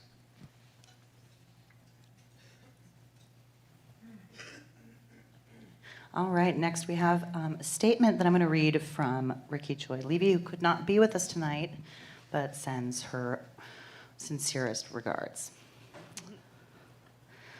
I'm so very honored in person. My thanks to Alex Andrews for sharing my remarks with you. My name is Ricky Levy, and I'm the president and CEO of the Woodhull Freedom Foundation, founded in 2003. We're a human rights organization whose work is focused at the intersection of sexual and human rights. We are the lead plaintiff in Woodhull Freedom Foundation versus the United States of America, the lawsuit challenging the constitutionality of Sesta FOSTA. 10 years ago, we were part of a historic collaborative effort to hold the United States to account for human rights abuses against sex workers. That historic effort led to what's referred to as Recommendation 86, where the United States recognized that violence against sex workers is a human rights violation.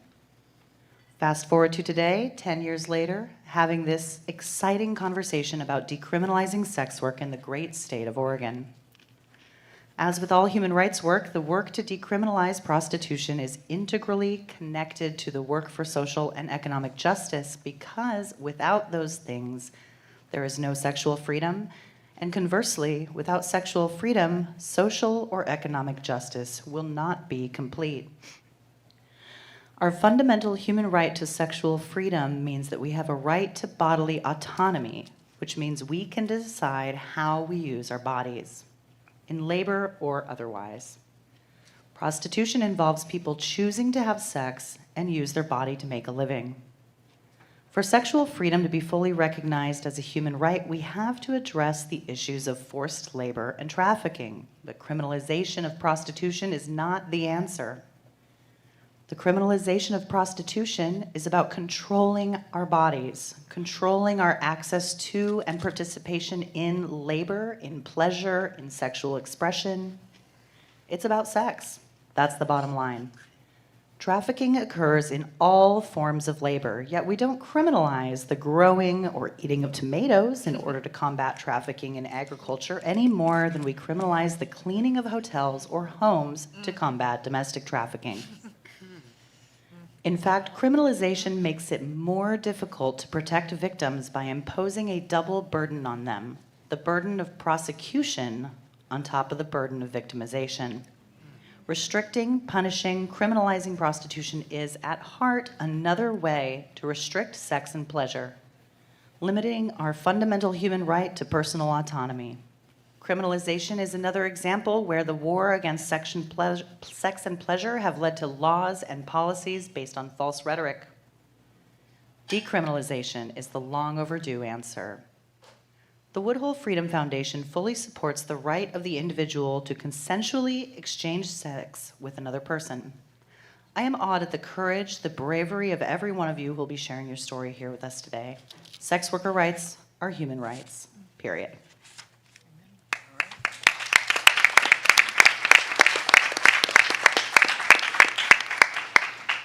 So, as she touched on, Sesta and FOSTA, I'm going to give you a little bit of background about that.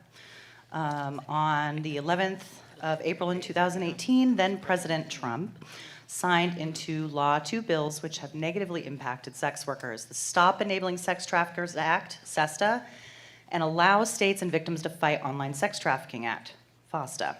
They're anti-trafficking laws. They criminalize online platforms used by sex workers for advertising and information sharing, including for safety purposes.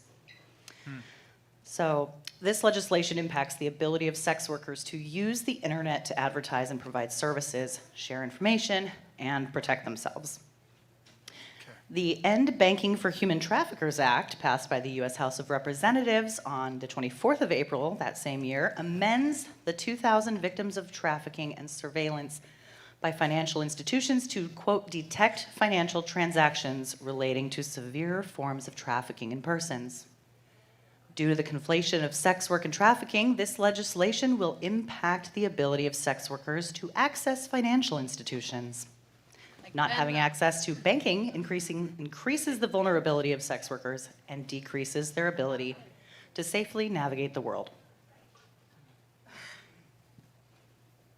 FOSTA SESTA makes it a federal crime in the USA to operate an internet service that, quote, promotes or facilitates prostitution across state or national borders. It also makes internet service providers liable for use of federal anti-trafficking and sex work laws in the USA, exposing internet service providers to civil lawsuits and criminal charges if they allow user content that is deemed to promote or facilitate sex work. So do you remember when Craigslist took down its personal section here a couple years ago? That's what that was about. Craigslist was like, we don't want to go to jail for up to 25 years. So we have a lawsuit challenging the constitutionality of FOSTA. That is with Woodhull and Alex Andrews. It's another one of the plaintiffs. The U.S. Court of Appeals for the District of Columbia ruled that two plaintiffs in the lawsuit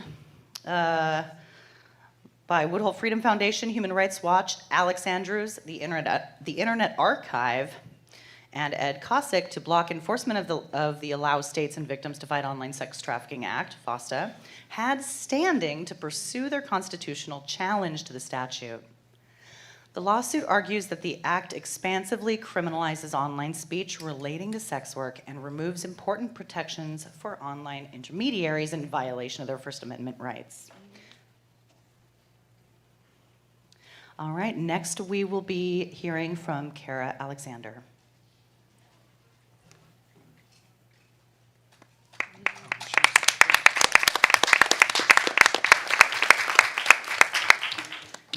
Hi, my name's Kara Alexander. I am a sex trafficking survivor and a former sex worker. I fully support decriminalization of sex work. I'll start off, I entered the industry at 17. I began stripping. They didn't check my ID, and I got an opportunity. I was coerced to take a plane to New York, not understanding the full subject of what I was getting myself into, which led to a twist and a downfall of my life for several years through shame and stigma of what sex work was. And, you know, I pretty much felt like I couldn't go home. I had no option. I was raped several times. I was assaulted. The police did nothing because I was a prostitute. After several years, I finally was able to escape after suicide attempts and everything else, and decided I didn't care what it took. I would get out. So I went, I pressed charges, and I was so scared to testify in North Dakota because not only was I scared of the gang that I was being trafficked by, I was scared because the police had failed me. They had allowed my trafficker to come out and show up to the same hotel in which I was staying. So I felt unsafe. They tried to put me in a domestic violence shelter, and when they first arrested my trafficker, because the room was in his name, I sat outside in below zero freezing weather in North Dakota because I was not allowed to stay in the room. I was a criminal in their eyes. I went back to Florida. The resources that they said I would have, I did not have. I ended up living in a house with no water, with heroin addicts, and I couldn't get a bus pass. An anti-trafficking group actually came to rescue me, quote unquote, and they brought me a pack of water and they told me that somebody would be in touch with me. After then, I continuously tried to reach out to people, and I ended up getting in touch with SWAT Behind Bars. When I got with SWAT Behind Bars, Alex Andrew, she assisted as far as trying to get me into cosmetology. I wanted, to try and live a normal life. I wanted to be normal. I've been in this lifestyle since 17. At this time, I'm 21 years old. And there just wasn't enough resources, so I went back to what I knew how to do, except this time it was different. There was a change. The trauma was there from the trafficking, but now I've empowered myself. I'm able to set goals. I'm able to go to school. I'm able to take control of my life, control that has been taken from me for years.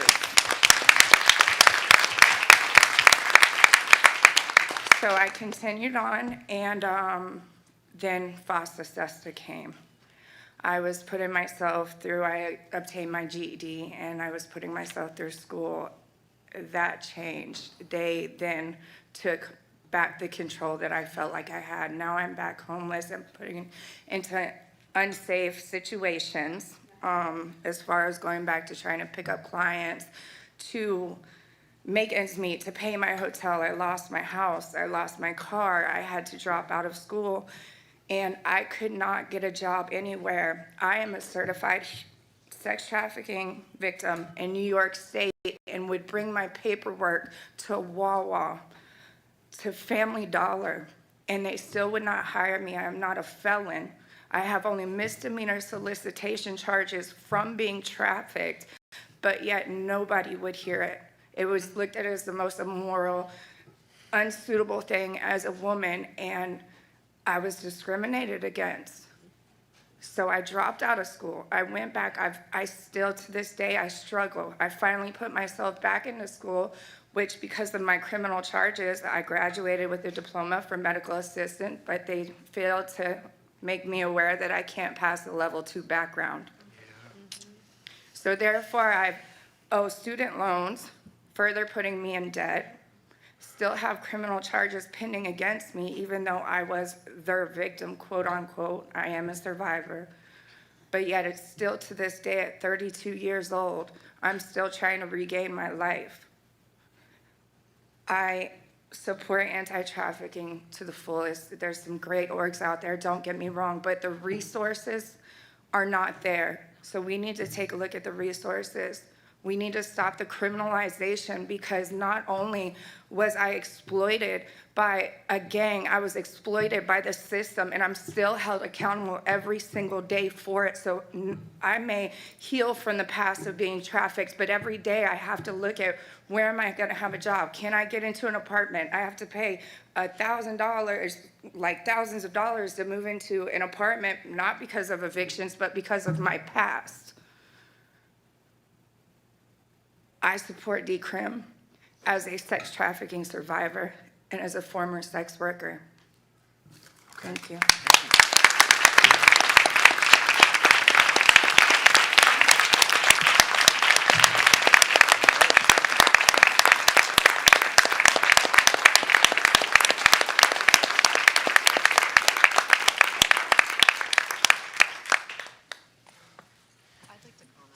Kara's full story was recently featured on an episode of This American Life titled There, I Fixed It. I would encourage all of you to hit that QR code or go look for it if you are a fan of PRX and NPR. And Blair. hear more of Kara's story. Blair, Elle would like to interrupt. So briefly, there was some overview of FOSTA-SESTA.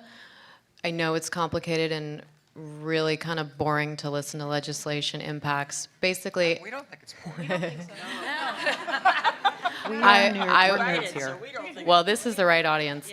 But if you lost some of how FOSTA and SESTA impacted sex workers, what FOSTA-SESTA did is made it harder for us to advertise and find clients.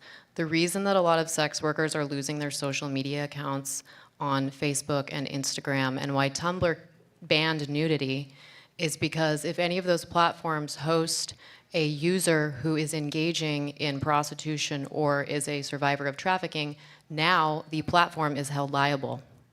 This is akin to if you made libraries that are filled with books responsible for the content that is in the books that other people have published. So instead of being held liable, the libraries will get rid of the books and ban them. And that's what's happening to sex workers. After FOSTA and SESTA passed, I made 30 and then 40% less income in those following 2 years, and I'm still trying to get back. Because it's harder for me to post where I will be, where people can give me money for my services. And I have been kicked off social media a couple times. So bad legislation that is driven by people with no background in anti-trafficking or sex work kills people, makes their lives harder at the very least. So thank you. So this is supposed to be after traffickers, and instead the law is actually written so that sex workers are the ones that have to prove that they're not sex workers? So what FOSTA SESTA did for the first time was change how the internet functions. So thank you for clarifying. The Communications Decency Act in 1996 that was published, Section 230 of it pertains to platform liability. So it got rid of Section 230 of the CDA. And so now for the first time, the platforms are responsible for what their users publish. And so that's why platforms will kick people off if there's a chance the platform could be held liable.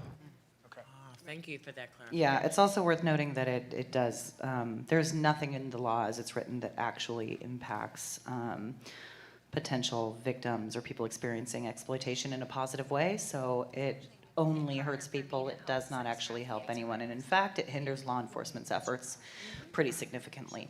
So, yeah. And just to be clear, it's a federal law. Correct. It's a federal. Well, but our responsibility. Fair enough. Repeal FOSTA SESTA after, Yes. the only two that voted against it in its final hearing, one of them was Ron Wyden from Oregon. Wow. All right. Good. That is good to know. All right, so next we will be hearing from Commissioner Carmen Rubio.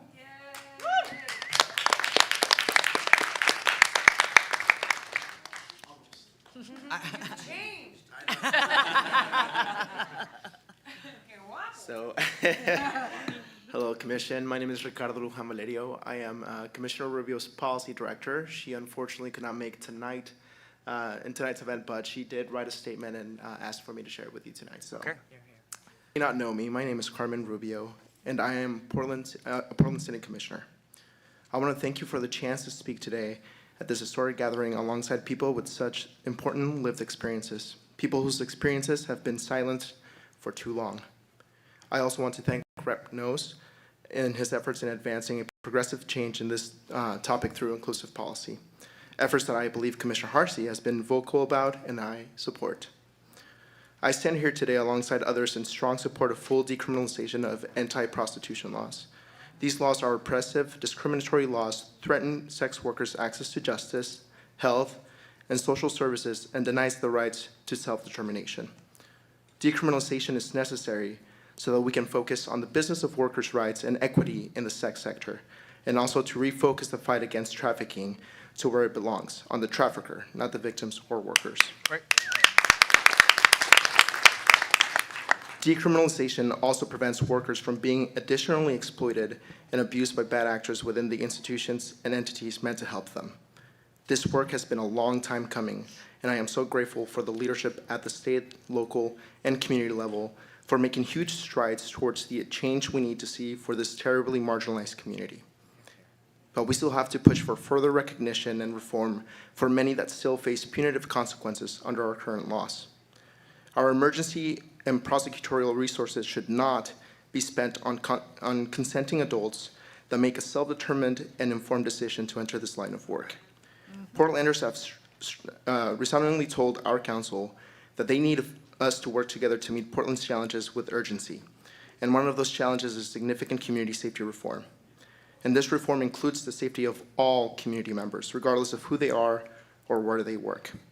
And I say community safety because those words reflect our community's desire for a system that centers community, especially our most vulnerable. Sex work, on the balance, does not make our community less safe. Decriminalization makes these workers more safe, and thus moves us closer towards a truly community inclusive and centered model of public safety. I believe all workers deserve dignity, safety in the workplace, and I also believe that all people deserve agency over their lives, and that good public policies persevere people's agency and create more justice in our world. The criminalization of sex work undermines this vision, and for that reason, I am here to support this criminalization. The time is now. Thank you again.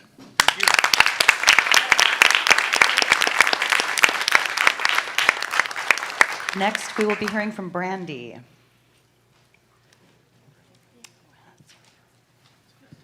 Please no cameras. Hello, I've been a sex worker since 2008. Law enforcement failed to protect me when I was attacked and robbed because consensual sex work is illegal. Law enforcement targeted me in a facilitated human trafficking operation, then arrested me and charged me with prostitution, although I'm a consenting adult. This created a series of misfortunate events. I was thrown in jail, I had to pay bond. The process took 8 hours, during which time my children were with our paid nanny, whom I could only afford because of sex work, or else my kids would have been in state custody. I retained an attorney. The court hearing spanned 6 months, ending in court fines and documentation of my arrest. I'm a single mom with no family support. I've exhausted every option available to my situation in order to survive. I've endlessly committed to training courses, 9-to-5s, time after time. I was always short on the bare minimum of providing food and housing for my family. Consensual sex work has been a game changer and the only opportunity to put me in a position of being able to pay my rent. My work life does not overlap my home life. I'm able to buy food, my kids' school supplies, give them presents on Christmas morning, and not have the fear of being homeless. Law enforcement says I should get a real job, as if I don't have a real job. I've counseled married couples on things they were too embarrassed to talk to anyone else about. I've offered consensual touch and comfort to single people with 60+ hour work weeks, and I'm their only source of human contact. I've gained tremendous amounts of knowledge on interactions with humans through my work. The law says I'm a criminal, and times I did try to obtain legal employment, I was denied because of my background. I've also been denied housing because of my background. The current laws have suppressed me into a life of never-ending poverty and criminalization. I'm not violent. I'm not addicted to drugs. I was not sexually abused as a child, but I was exploited and trafficked in a domestic violence situation as an adult, and law enforcement did nothing to help me because apparently I'm not a victim if I want to continue consensual sex work on my own. My clients are the ones who saved me from being victimized. My clients allow me a stable life. My clients have been the only ones to offer me meaningful support, and if it weren't for my clients, I would be homeless. The law says I'm a criminal for utilizing the only asset available to me. I say it's my body and it's my choice. The law says my clients are criminals for supporting me. How is justice served? The only justice is decrim.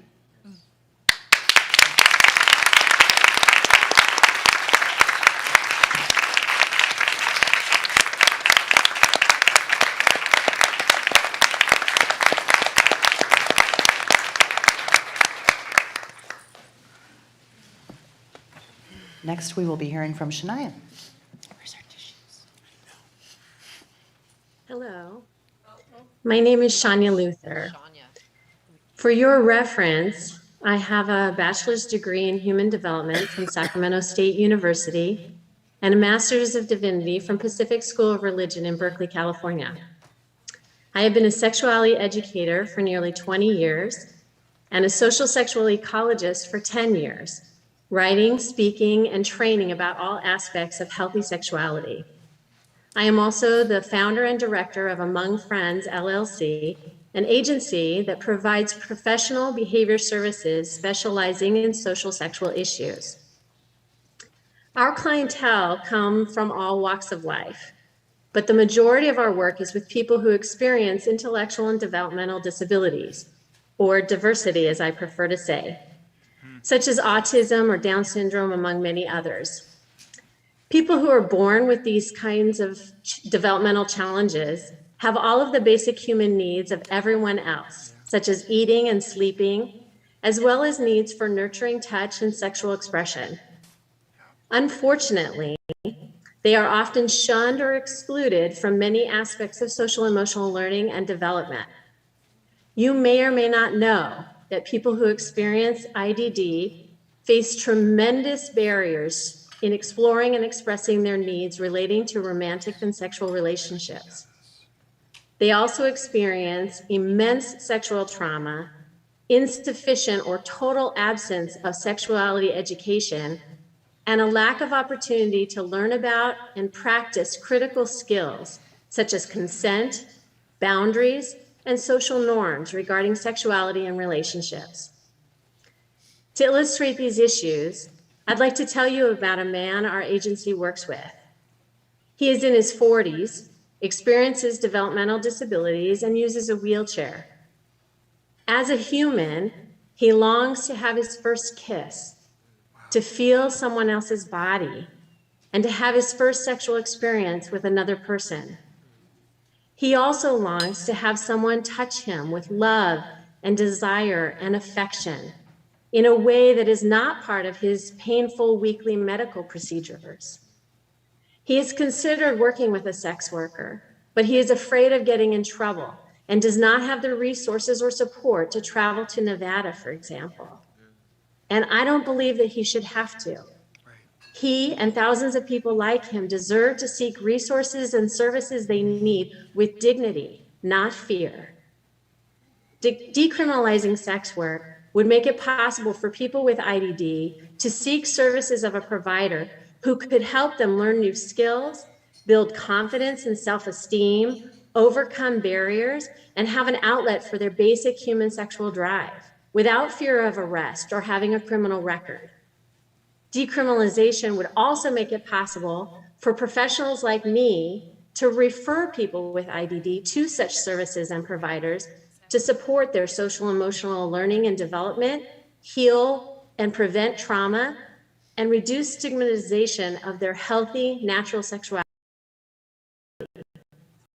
For these, strongly in favor of decriminalizing sex work in Oregon. Thank you very much.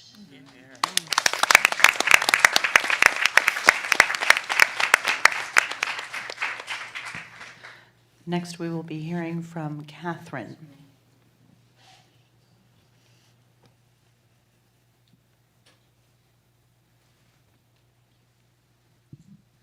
I'm going to assume, hello? Is this on? Oh, it's you. Is it me or somebody else? I don't know. Is there another Catherine? Which Catherine? We'll take you. Okay, I'll do it. But I don't think this is on. No, I don't think it is either. Thank you. Thank you for allowing me the opportunity, and I wish to acknowledge the sex worker who could be sitting here if she had rights, or if they had rights that were protected and upheld. I'm a former sex worker, and we formed an organisation in the late 80s contracting with our government. We maintain that relationship to this day. However, very early on, we recognised that the government would have to get very real about our rights if they wanted us to realise the full extent of a sexual and reproductive health initiative they'd contracted us to do. On the one hand, we had the police who were taking our condoms and prosecuting us. And on the other hand, we had the health administrators and policy people expecting us to run this full HIV prevention program. So we pushed, and we pushed our legislators to acknowledge our concerns. And in 2003, our parliament, with 120 parliamentarians, voted in favour of decriminalisation. Not all of them, but we had the majority. So I'm speaking from 18 years experience now of decriminalisation. Of course, we didn't achieve full decriminalisation, and we still have a bit, some way to go to achieve what we would say was full decriminalisation. But what we do know, I think, is worth sharing. We know that sex workers report having more access to justice. They feel safer about coming forward and contacting the police. In the days when I was a sex worker, there was no way we would have felt safe enough to reach out to the police, who were more inclined to arrest us. So we know also that our courts have supported sex workers to lay complaints in terms of sexual harassment, in terms of dreadful crimes that have been committed against them, and have found in favour and set precedents not only for sex workers but for all other people. Recently, we had a major outcome in the Human Rights Review Tribunal where a sex worker had stood up to sexual harassment in the context of a brothel, a work-related matter, and was awarded a six-figure settlement, which was fantastic, not only for that individual sex worker, but for all people who encounter sexual harassment in the workplace. And we also know that in a recent stealthing case where a client removed a condom, the police took this case through to prosecution and achieved a conviction in favour of the sex worker, so that now in our country, stealthing or the removal of a condom without the consent of the other sexual partner is considered to be a sexual assault. So, a good outcome. We've also, I'd like to tell you that, on the ground, the reality for many sex workers is that there is more choice.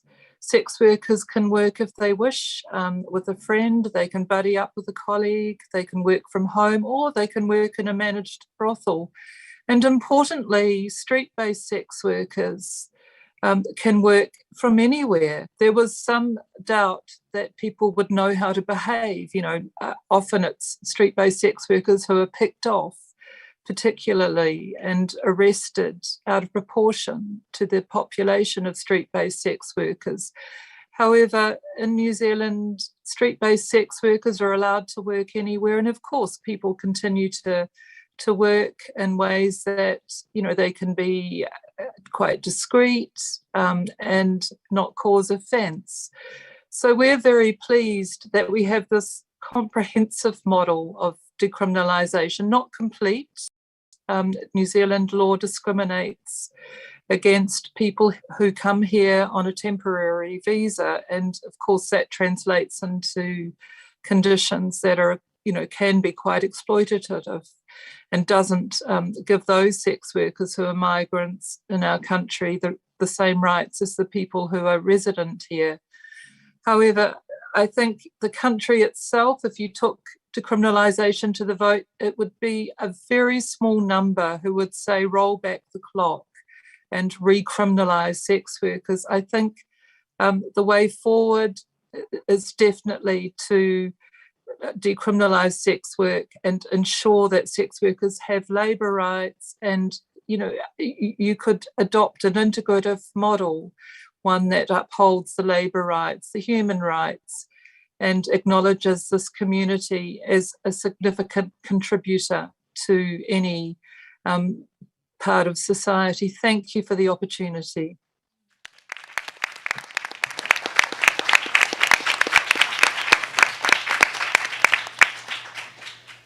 All right, next we will be hearing from Bianca.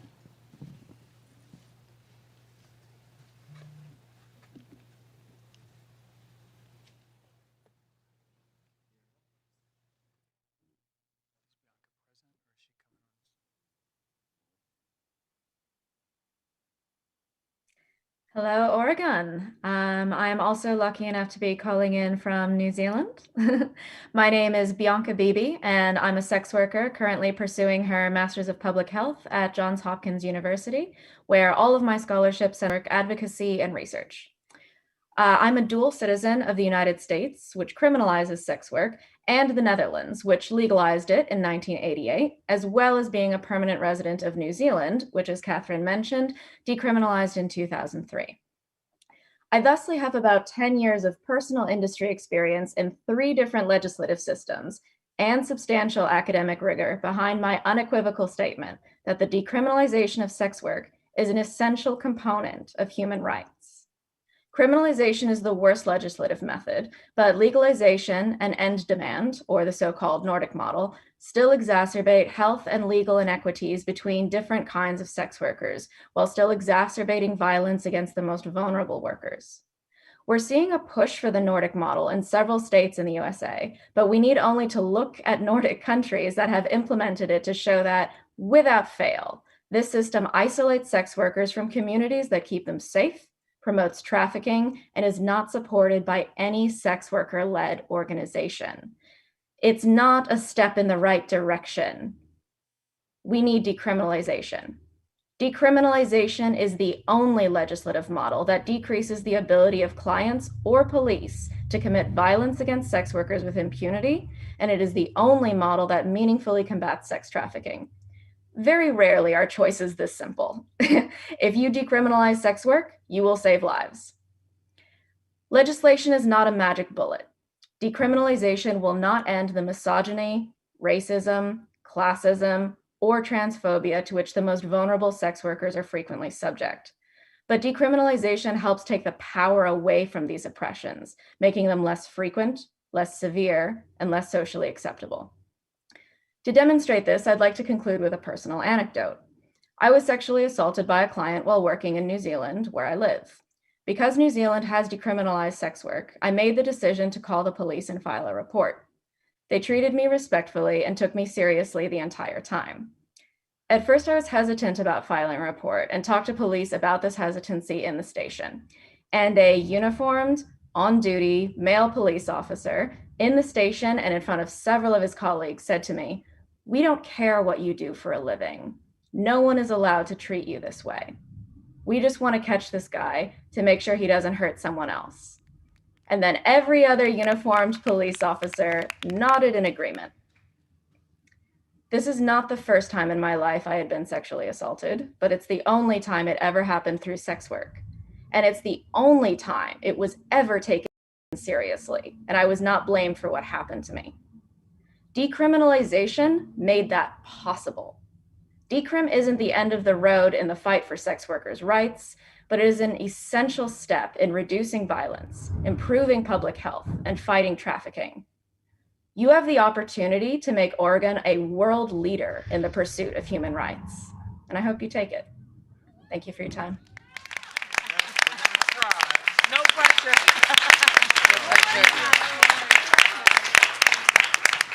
All right, so I've been told that we are due for a second intermission. I'd like to make that about a 5-er, if we can get up and stretch our legs for 5 minutes and come back here, and then we have more live in-person testimony and some more some videos. So 5 minutes, guys. Now I want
I get the feeling, are we on?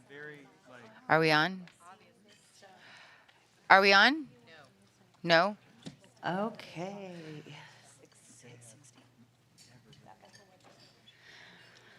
All right. We have Chris Donahue is here tonight. Did Chris make it?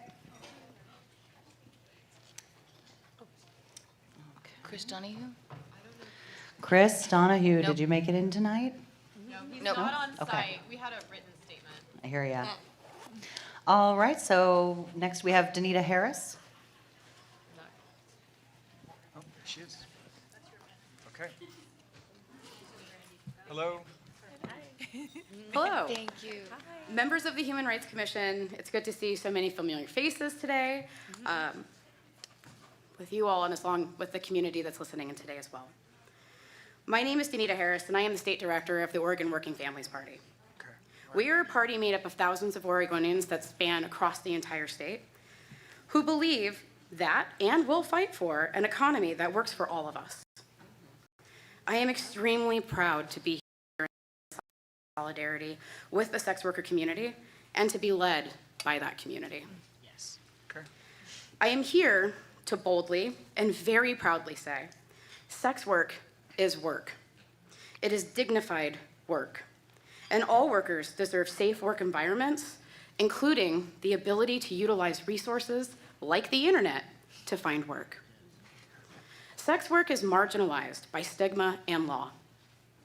The realities are workers of color, workers who experience disabilities, trans and gender nonconforming workers, all workers experiencing multiple intersections of oppression and historically excluded from institutionally safety continue to be disproportionately targeted by law enforcement. Decriminalization is a strong step towards righting these wrongs, uplifting workers and the industry. Sex worker rights and sex work is work. Thank you.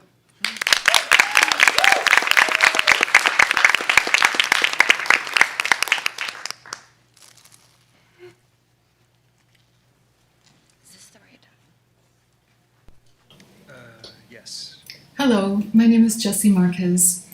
I'd like to thank the Oregon Sex Workers Committee for your effort to shift Oregon policy towards the decriminalization and destigmatization of sex work in Oregon. Of course, many sex workers have children, and this effort affects them too. When I was a child, my mother became a sex worker and an advocate for other sex workers, so I appreciate the opportunity to share my testimony. When I was 8 years old, my mother and I moved from Eugene, Oregon to San Francisco. There, in 4th grade, one day after school, my mother told me she was doing prostitution. I had an idea that involved dressing up. My mother didn't dress up much or shave her legs, so the thought of her becoming more glamorous seemed like a step in the right direction. The other thing I remember my mother saying that day was, "The right to be a prostitute is as important as the right not to be." Okay. And that made sense to me. Our lives changed after my mother started doing sex work. We got a better car, new clothes. We got to buy more of what we wanted at the grocery store. The first Christmas after my mother started doing sex work, I got a Barbie townhouse and a Barbie mobile home. It may sound silly, but those gifts made a huge impression on me. They meant we weren't poor anymore, that we were secure. Our lives changed culturally. My mother's friends and fellow sex workers were also artists, poets, painters, musicians, and all these wonderful women gave me lots of love and affection. They enriched my life, they inspired me, and they taught me values of freedom, strength, acceptance, and kindness. We also had uncomfortable and even traumatic experiences. I once witnessed my mother being publicly shamed for her work, shamed for being a bad mother. I was, and continue to be, intensely proud of my mom, but I was too young and too scared to speak out. And so it means a lot to me to be able to speak out today. and to say how profoundly fortunate I feel to have been raised with a humanitarian value that the right to be a sex worker is as important as the right not to be. Thank you.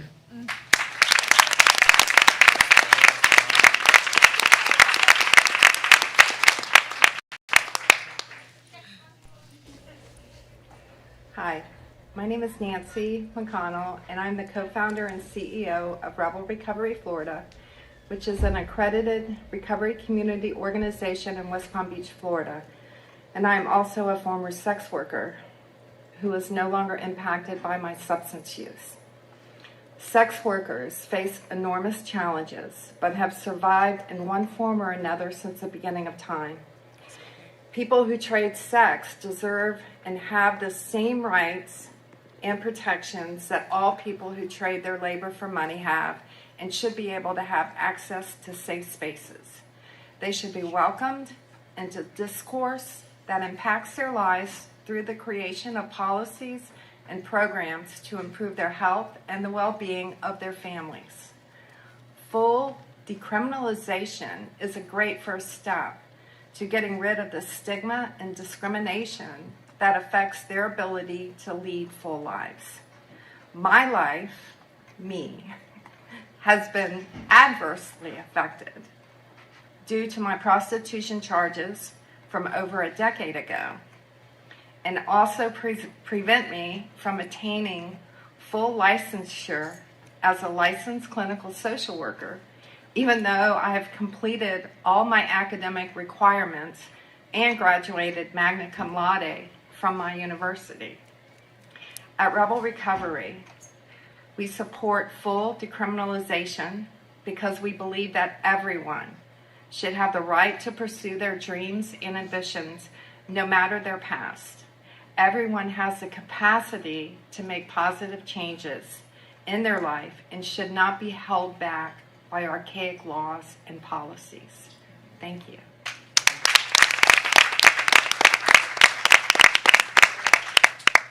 I am Gloria Lockett, prostitute/sex worker, ex-co-director of Coyote, ex-executive director of CalPET, retiring from CalPET after serving my people for 35 years. I met Margot St. James in 1978. I was working with a group of women and a man. We had been working together for about 10 years. We got busted mainly because we were all working together and they thought we were controlled by this one man. I had been seeing Margot on TV from time to time, and she was the only person that I ever heard say positive things about prostitutes, sex workers. After we got busted, I contacted Margot and said, this isn't right, you know. It was bias and sexist, and they're trying to send the black people to jail, and the white girls, they wanted them to testify against us, which they didn't. Margot understood it from the beginning, and she went to court with us, she supported him. Really, I mean, I think she saved my life.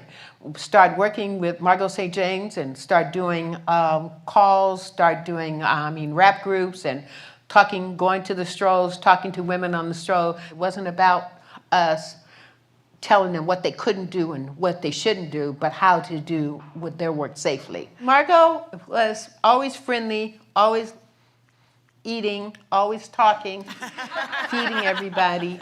She loved wearing a hat. I remember her laughter,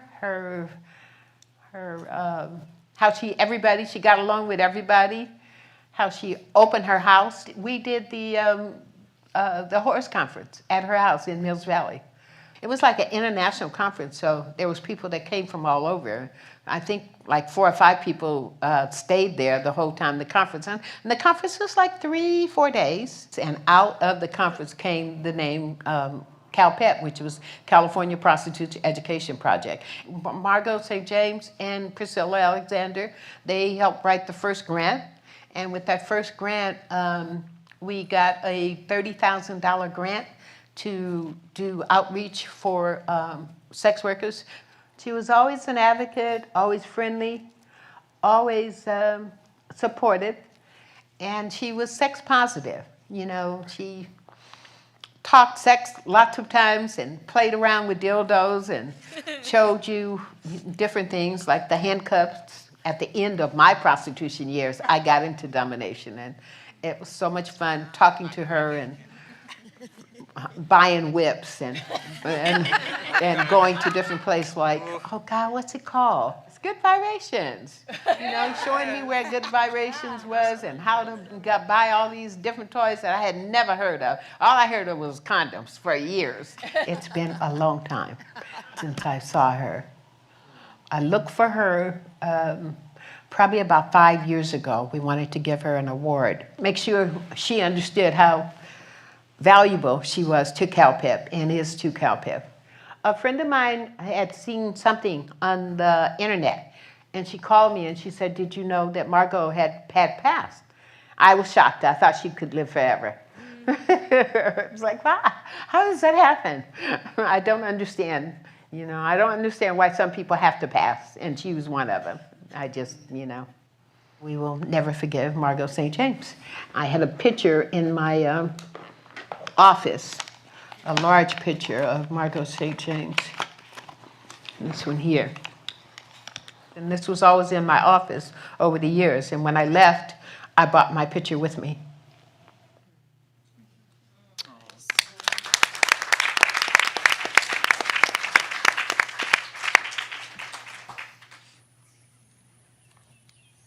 I am a local Texan and a sex worker, and I believe in decriminalization.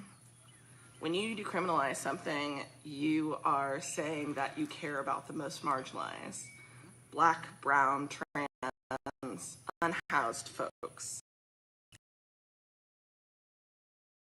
Them behind. You're saying that their wants and needs to possibly get out of coercive situations is impossible, and that cycle just keeps going and it continues. By decriminalizing something, we are allowing organizations, we're allowing neighborhoods, communities to help these people without having their hands tied by the legal system. We want our communities to be healthy and safe, but we can't do that without decriminalization. We can't do that without everyone's help. Decriminalizing means so much to me as an organizer, as a human being, as a Black person, as a trans person, because I know what it feels like to be left behind. And if I have any power left in me, I want to do more than what I'm doing now. So I'm asking you to do more than what you're doing now, and to understand that decriminalization is the only way.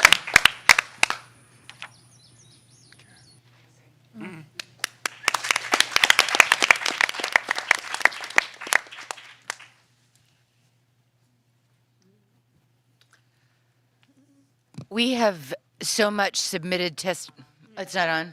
Oh, there it is. There I am. Okay. We received so much submitted testimony. I just checked my phone a little while ago, and it's still coming in.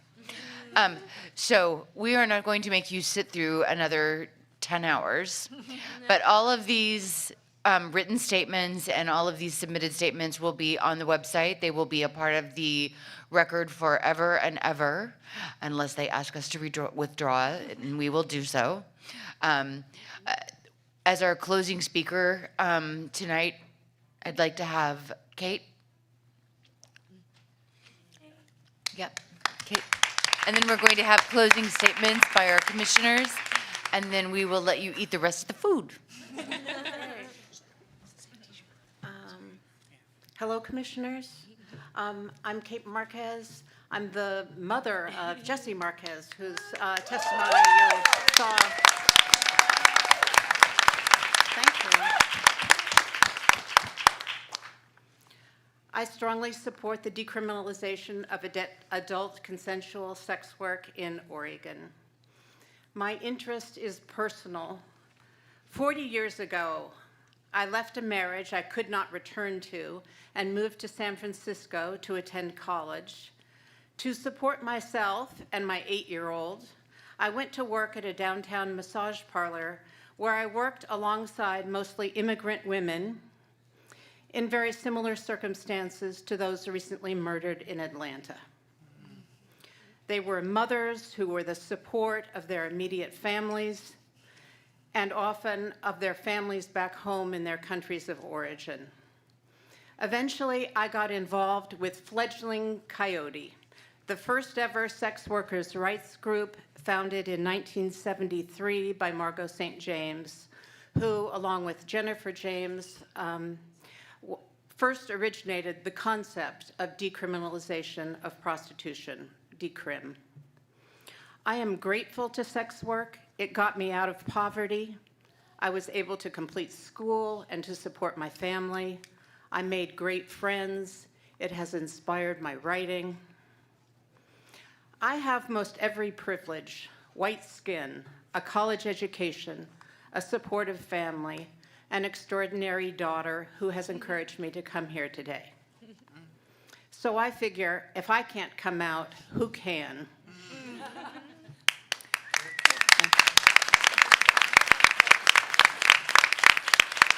Thank you. Still, the stigma is profound. It has shaped my life.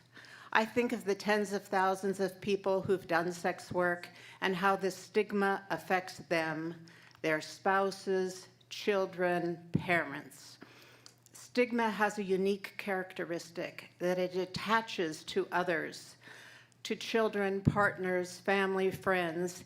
It is uniquely isolating because telling or sharing one's experience may be no favor to others.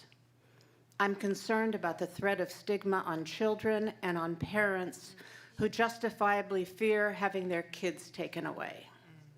Secrecy is imposed on both parents and children. Decrim would reduce stigma and make for healthier families. Yes. I want to quote a few icons of the sex worker movement on human rights. Priscilla Alexander, longtime Coyote co-director, said, "The right to be a prostitute is as important as the right not to be one. It is the right to set the terms of one's own sexuality, plus the right to earn a good living."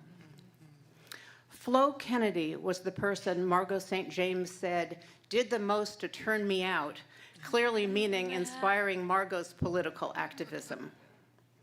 Flo Kennedy, Black feminist lawyer, founder of the Feminist Party, was a very early decrim advocate.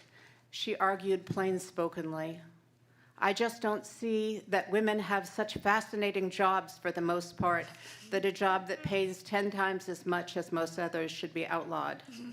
They got a lot of nerve, making women's best paying job a crime." I'm not sure that sex work is women's best paying job now, I hope not, as it was in the early 1970s.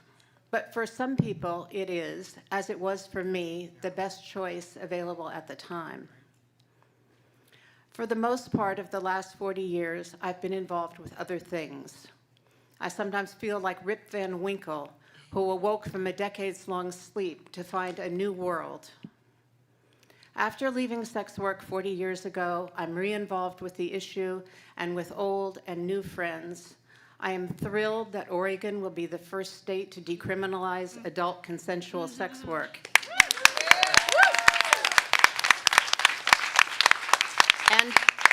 And to do so for human rights reasons. Oregon will be a model of how decrim can be done. I live in Klamath Falls, where I'm active in my community with non-sex worker issues. I am on the Oregon Community Foundation's Leadership Council, and I am on the board of Klamath Community College. I gave both organizations the heads up that I would testify today. I do not represent them here today, but they are supportive of me and of this testimony, and I am impressed by that, and I am grateful. Please reach out to your state senator and your state rep. Okay? Would you say that again? Please reach out to your state representative and your state senator. I certainly will. Yeah. Oh, please. Yeah. If you need their number. We got their number. I bet you do. More ways than one. It'll be tough. If adult consensual sex work is decriminalized, we would begin to look at it with a labor lens rather than with a criminal justice lens. Sex work would still be subject to labor and administrative law, as all businesses are. I join with Dr. Judy Walkowitz, whose letter of support, maybe we have to look it up now, but anyway, says, recommends that any such regulations be drafted through a process of active collaboration of representative stakeholders, sex workers, urban planners, community residents, and social service personnel. Through a process of community collaboration, policies can be devised to ensure that the labor rights of sex workers are upheld, as well as to determine how the business of sex might operate in urban spaces and in neighborhoods. Thank you. Thank you.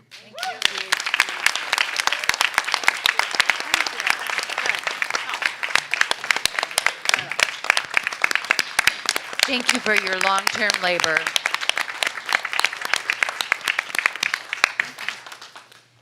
Each of our commissioners will make a closing statement, or they can yield their time to another witness.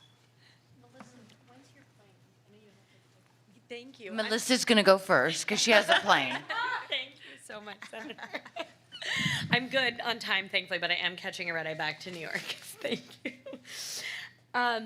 So as I said earlier, because of, having represented so many individuals in the sex industry across all spectrums, right? And of course, being an activist, in addition to being an attorney, and working alongside of so many people that represent such a diverse array of this industry, I have sort of this unique quasi-panoramic perspective.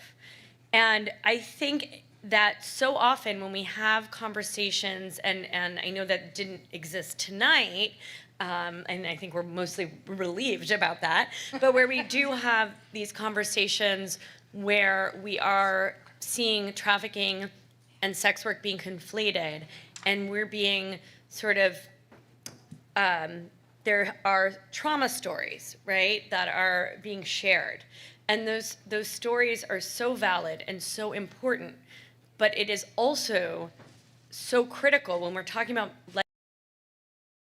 legislation and policy or a ballot initiative or whatever it might be, is again to have a broader lens. And so individual stories are the heart and soul, but it is also important to not assume that any one story or any one perspective is universal, because this industry is so immensely diverse. So diverse in terms of ages, genders, race, and also just in how people experience it. And so I urge, anyone, legislators, media, any key stakeholders to think about that, because I think we're often fed through the media, trauma porn, right, in a lot of ways. And again, those stories are so real and true, but that doesn't necessarily make for the right legislation. And so, I do really hope, even being an East Coaster, that Oregon is first. Not that it's a race, but I really do see Oregon as such a leader, on freedom, on human rights issues, LGBT issues, and decriminalization and decarceration, and sex work sits at the intersection of all of these issues. So thank you so much.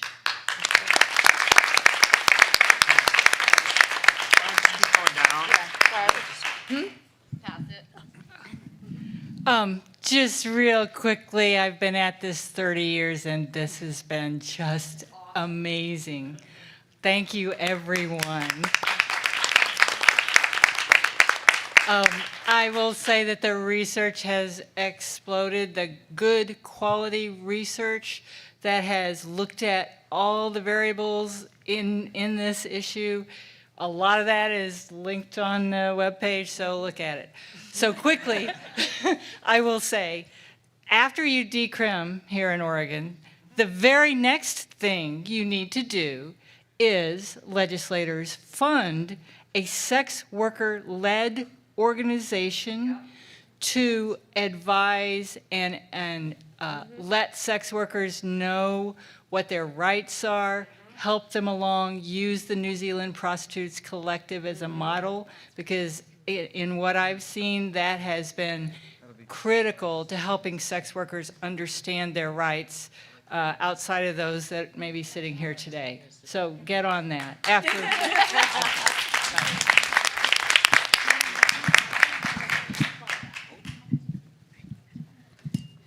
Okay, so very quickly.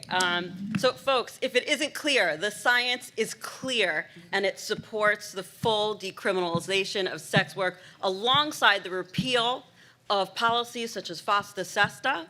And just a note on the science for one sec, for those of you who are either in the audience, if you're watching on live stream, you're watching this later, for those who are looking to educate themselves, be very careful, right? Those who support criminalization often draw from a handful of, frankly, highly flawed studies with really terrible methodologies, frankly, just junk science. So again, visit that website. Make sure that what you're reading is grounded in the empirical science and work.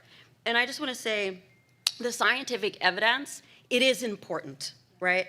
But no evidence is more critical, more important than the testimony that you heard today from sex workers, right? So let their voices animate what I hope for some of you is a newfound commitment to supporting the rights of sex workers. Thank you.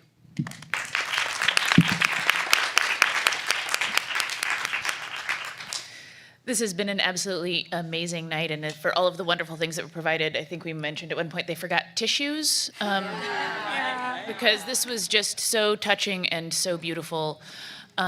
Thank you so much to everybody who spoke and shared. Again, I think that Christianity does have a lot to answer for, and particularly in a country that claims to have a morality that is grounded in Christianity, there is a lot of confusion that I hold as to exactly which Bible they are reading.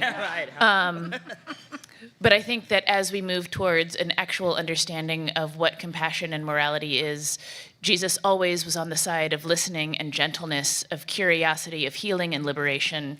And anybody who claims to be a Christian and is opposed to those things, tell them to come talk to me.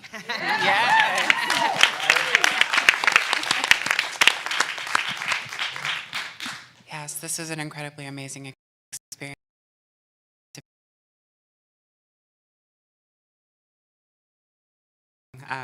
Calling for the decriminalization of sex work does not mean that we are not concerned by or strongly oppose sex trafficking. It does not mean that we condone or support anyone who is not of legal age to consent to be exploited and engage in sex work. What it does mean is more support for survivors of sex trafficking and sexual assault to be able to report their experiences safely and comfortably to law enforcement, which, in line with the logic of keeping folks safe, should help to curb the and violence in our society. It does mean that the most marginalized members of our society who are criminalized simply for their existence are not further discriminated against simply for trying to survive. And it does mean that people are given back their autonomy and their freedom to work in a way that feels good for them. And hopefully that all happens in tandem with increasing social and supportive services that we need in order to offer more access for folks. Thank you.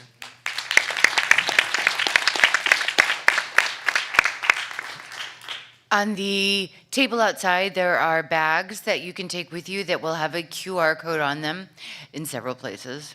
It's my new favorite thing. You can take that QR code and you will be able to link to all of the testimonies today. I am going to yield my time to someone who means a lot to our organization. They have tirelessly worked to make our Chat for Support line take off, and we've been able to reach more sex workers than we ever thought were possible. Lisa, would you come please speak?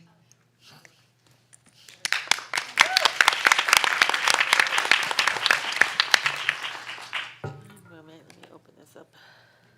Sorry.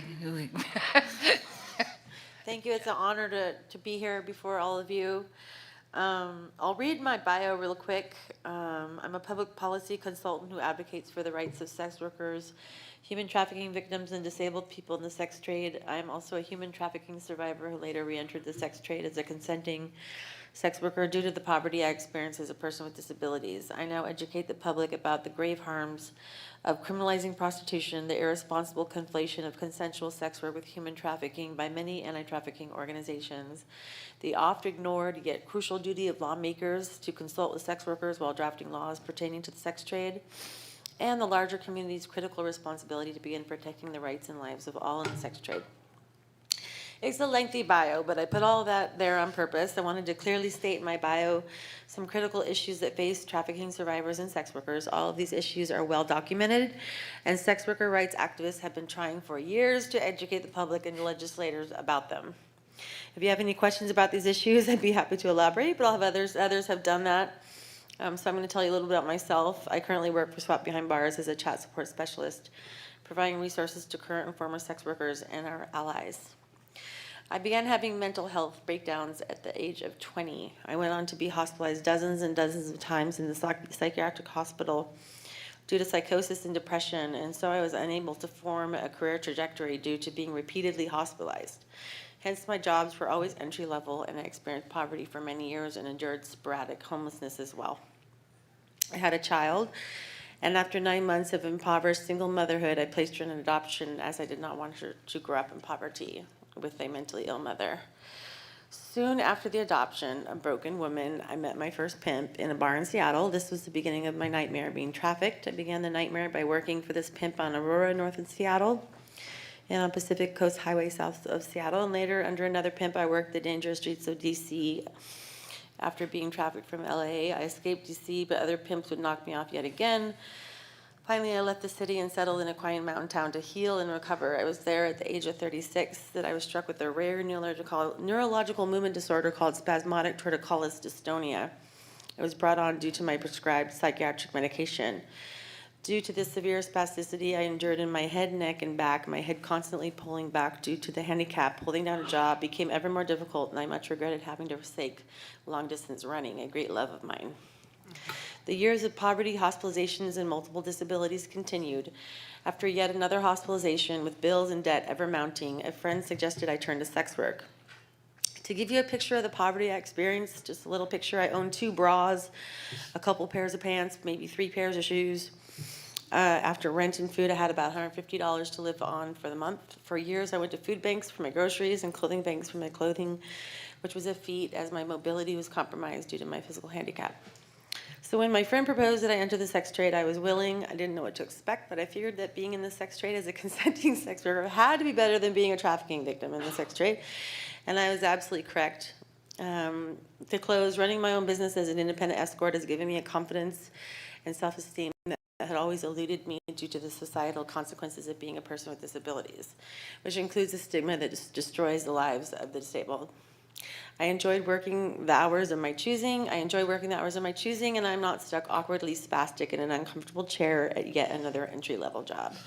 These were great advantages of my engaging in sex work, and of course, the money. So, thank you. You're welcome. So, I'm going to take the moderator chair's prerogative and go second to last, because I believe Storm is going to close us out and let us continue to go down the panel. I wanted to yield my time for Samantha Evans. Were you willing to speak? Thank you. Hello. I was testing it. Good evening to all of you, and thank you for having me here. My name is Samantha Evans, and I'm a disabled sex worker who supports the decriminalization of sex work. I have PTSD, anxiety, injuries from 3 car accidents, and diseases I was born with. No other job has been as accommodating to me as sex work. I have the freedom to make my own schedule and the power to sit down and take breaks or say no to anyone I want when I need to. I also have the ability to make decent earnings in a very small amount of time. I'm given a lot of respect by my coworkers and clients and power to control the work I do. In the vanilla workplace, as we call it, and college, I'm not given the same dignity. These things are very important to me because at the age of 14, I was sex trafficked to Canada. I was put in solitary confinement in a solid white brick room at the border. Homeland Security interrogated me and blamed me for my plight. They said I should be lucky I didn't end up in a ditch, as if it was my fault. I don't know how many hours or days I was interrogated for. They did this without the knowledge of my parents and with nobody else with me. They wouldn't tell me if my mom was coming, wouldn't give me food, water, a blanket, pillow. I didn't have a clock, nothing. So this is very common for trafficking victims due to the criminalization of sex work.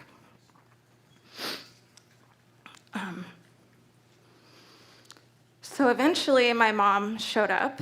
I was very grateful to see her after being traumatized repeatedly. I graduated high school eventually and got married at 18. Unfortunately, I encountered domestic violence during that marriage. I was able to escape through the anonymity and power of sex work. I have reclaimed my identity, confidence, and life due to sex work. To go from being targeted and trafficked at age 14 to being disrespected and disrespected over and over again by men in college and at vanilla jobs, to now being uplifted and valued by the people I work with and my clients, has been life-changing and made my life worth living. I will also add that unfortunately, due to FOSTA SESTA, I have lost hundreds of dollars, if not thousands, due to being locked out of my Venmo, Cash App, having my Instagram, Facebook, and Twitter and other online accounts deleted. Even during the pandemic. The fact that porn is legal, but full-service sex work is not because there's not a video camera is heinous. It's heinous that as a stripper or a full-service sex worker, you're considered a criminal and treated like one is horrifying to live through. I really appreciate you for listening to me, and I would please ask you to consider decriminalization of sex work for people like me. Okay. Thank you for listening. Right on.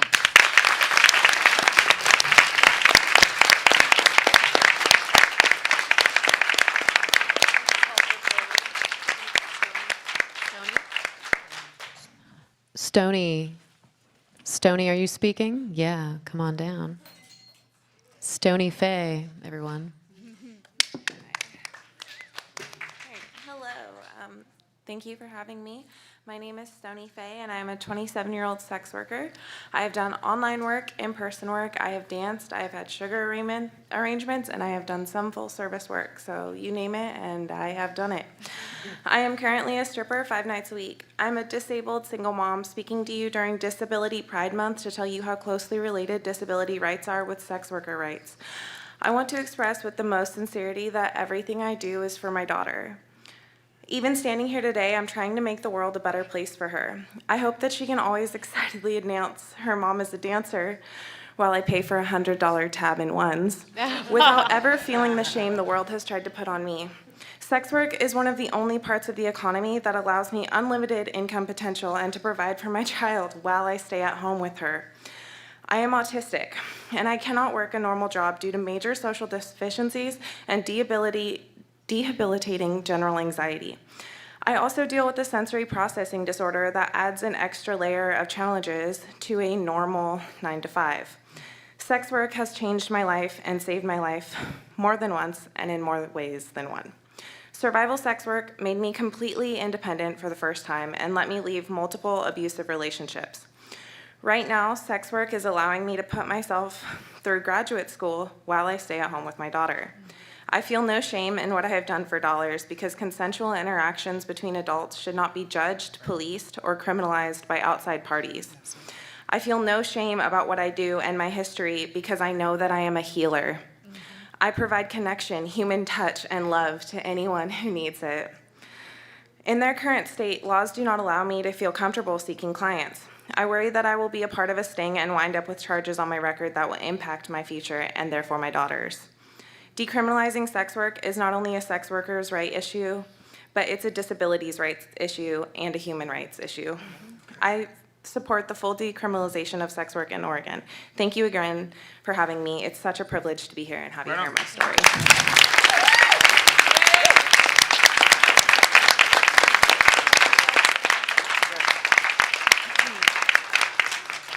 Okay, I think we can keep, go ahead. Yep. So I spent about 10 years doing advocacy, trying to improve access to high-quality, affordable health care across the state before I became a legislator. And since I became a legislator, I've spent 10 years trying to educate other people on how to be advocates. And one of the things I say is good policy should be based on hard science. Thank you to all of you, Angela in particular sitting here right now, Barb, for the hard science you're providing to let us create good policy. But good policy is sold by great stories. And that's what we've heard here tonight. Because without these stories, without putting a human face on who sex workers are and the difference between sex work and sex trafficking, we will never be able to pass good evidence-based policy to decriminalize sex work. So that's thing one. Thing two is this. I was talking with a good friend of mine the other day, and turned out she and I work with the same massage therapist. And my friend said to me, you know, seeing Colin, I feel like I've had therapy. Explain to me why seeing Colin, who's a licensed massage therapist, should be any different than working with a professional sex worker. I don't get it. I just don't get it. Touch is touch, consent is consent, and it shouldn't make a damn bit of difference. So that's thing two. Okay. Thing three, and it's last, I promise. Okay, Rob, give me a break, man. I haven't asked the question all night. You know me better than that. Thing three is this. I'm Jewish, and I live with anti-Semitism every day of the week. And they can say, and I work on immunization policy. And you want to talk about something that gets people riled up? It's immunization policy. People can put death threats out there on me because I'm Jewish, because I work on immunization. They can threaten my children. And guess what? That's protected free speech. But you can't advertise your services, Samantha. Anybody, you can't advertise your services? That's baloney, to use a word that I... Okay, bullshit, that's bullshit. So, that's thing three. Your turn, Joanne. She can't. She would blush if she used those No, I words. say it all the time. Just try not to say it when I'm potentially being recorded. When you're on the mic and there's a recording of it, yes. Very good advice. First, I want to say just how much I appreciate the bravery of the women who testified this evening. It takes a lot of courage to speak your truth in front of folks who may not want to hear it. So first, thank you for that. Thank you.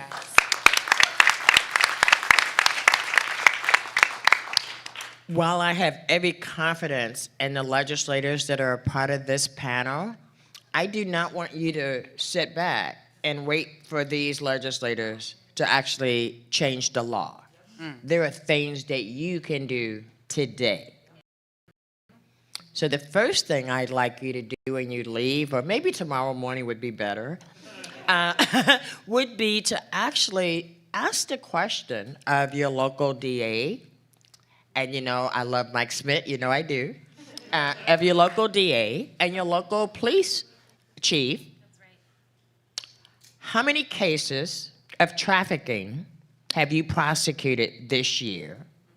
And then ask the other, more important question, how many cases of consensual adult sex have you prosecuted this year? Because until we start asking those very specific questions, we get painted a picture that is not real. And you, as the voting public, you get to ask those questions and ask them loudly and ask them often, and write letters to the editor, and write letters to legislative committees, and write letters to legislative leadership, and write letters to your local city council members, and demand that we get off our butts and actually make this right. That's what you get to do while they're doing their work.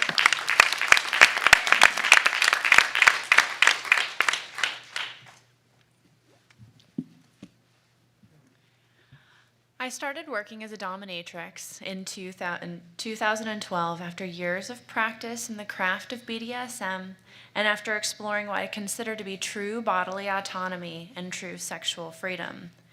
For me, sex work is about utilizing my personal power and bodily autonomy. It turned out that expelling internalized heteronormativity wasn't only healing and enlightening, it was also very sexy. For me, sex work is about claiming true bodily autonomy. My clients and I frequently form bonds that are based in mutual respect and consent, honesty and communication, trust and vulnerability. There's deep meaning in the time we spend together, and neither I nor my clients deserve to be criminalized for it. I'd like to close with one of my favorite quotes by Bert Holloway, which to me represents the healing that comes from bodily autonomy. You are the child of God's holy gift of life. You come from me, but you are not me. Your soul and your body are your own, and yours to do with as you wish. And I want to thank everybody for having me here and for all of your hard work.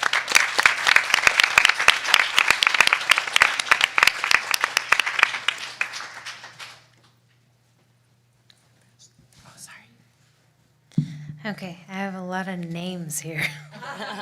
I'm deferring my time to Jeremy Richards, Shauna Peterson, Randy Blazak, Jalesh, and the Oregon Nurses Association. So if you guys wouldn't mind lining up behind this mic, if your name was called.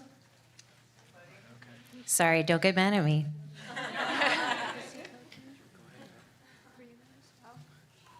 Okay, hi. Guess I'm first. I made it here too soon. All right. Hello, my name is Shauna Peterson, and my pronouns are she, her. I'm the executive director for the Oregon chapter of the National Organization for Women, otherwise known as NOW. I believe NOW is a perfect example of this era of dramatic change on so many fronts. For instance, if you were to reference our membership manuals in the 1960s, when the NOW organization began, you might find that we were completely anti-prostitution and completely unaware of sex trafficking. If you used that same reference in the 1990s, you may find us to be very anti-sexual consumerism or buyer, yet still unaware of the underground or black market sex trade. A quick perusal of our current website would in fact lead you to believe that we are 100% supportive of the Nordic model of decriminalization for the quote-unquote trafficked woman, but fully in support of arrests and prosecution of Johns or Janes. The website would also explain that we at NOW find the sex worker tax structure proposal in Washington, D.C. in 2018 was only a burden to the sex worker without providing adequate worker benefits like a 401k and health insurance. In fact, stating that we are staunchly against coerced sex and that money is in fact a version of the coercion to the downtrodden, poor, mostly woman of color, prostituted woman. Yes, there's that word again, prostituted. Making a clear assumption that 100% of people in the sex work industry are first of all female, and second of all, they're against their will.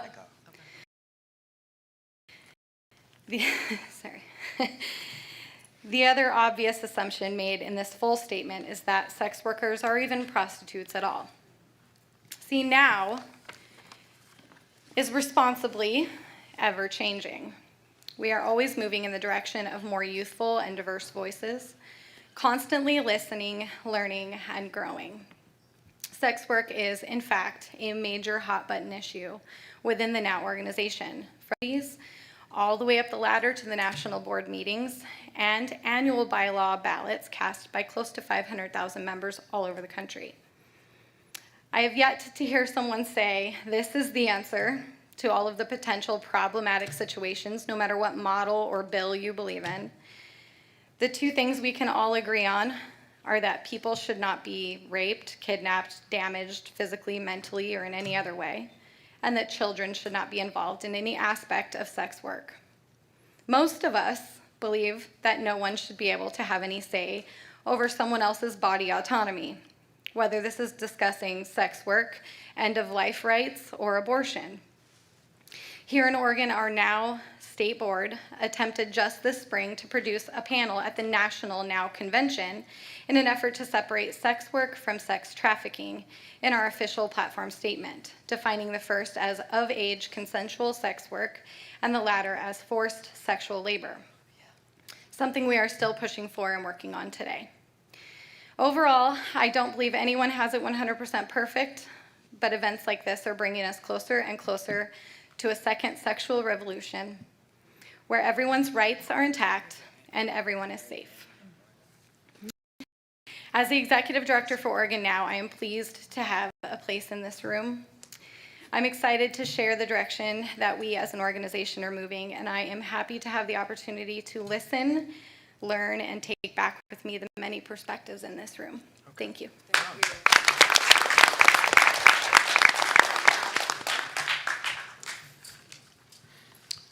My apologies, but I'm going to have to take off. Yeah, sure. Do the best you can. Yeah, thank you everyone for all your speaking. We're running a bit over. If you have to leave, you may take care of yourself, but otherwise, please proceed, speakers. Good evening. My name is Jayesh Palshikar. I'm a member of the Oregon Nurses Association, the Cabinet on Public Policy, and I work in a hospital. So I work in a variety of patient care areas, including the emergency room. I've seen firsthand how people, including sex workers, and trans people and others have to hide their identities and professions to receive necessary services. Forcing people to hide their identity or their profession creates significant trust issues between patients and providers, and it makes it harder for all people to get the help they need. I have no doubt this stigma also creates a barrier when seeking assistance from law enforcement as well. Now, as a father of a trans person, I've seen how damaging the stigma can be. These stigmas can lead to inequities in basic resources such as income, housing, health care, food security, as well as loss of family support when people choose to reveal their true identity. Being part of a stigmatized class is hard. My child came to me recently asking for a refund on life. My heart breaks when I consider what would have happened to this child that I love and have supported if they didn't have access to health care, mental health, and the basic stability of a home. The cost of individual and collective trauma is too high. These stigmas must end, and we can choose to end them. I myself am a member of a profession which used to be stigmatized. For many years, nursing was seen as one of the lowest of professions. While traditional healers were valued, nursing spent decades being stigmatized as untrained, unskilled work for poor people with no other options. Sounds familiar. I believe that the profession of nursing can now show a path for combating the same stigmas that sex workers and other professionals face today. With dedication and hard work from organizers and the support of allies, nurses were able to change the reputation of our profession, and now, in turn, it's fitting that nurses are the allies. I'm proud to stand with you today. It's time to decriminalize sex work. The stigma must end.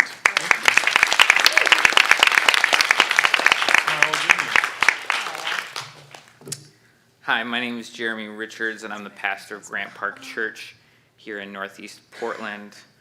I'm honored and humbled to be given the opportunity to speak today in support of the decriminalization of sex work in Oregon.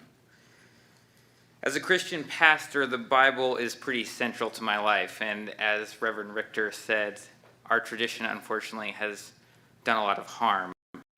And there are Bible verses that have been used to harm people. But there's also some really beautiful stuff in the Bible.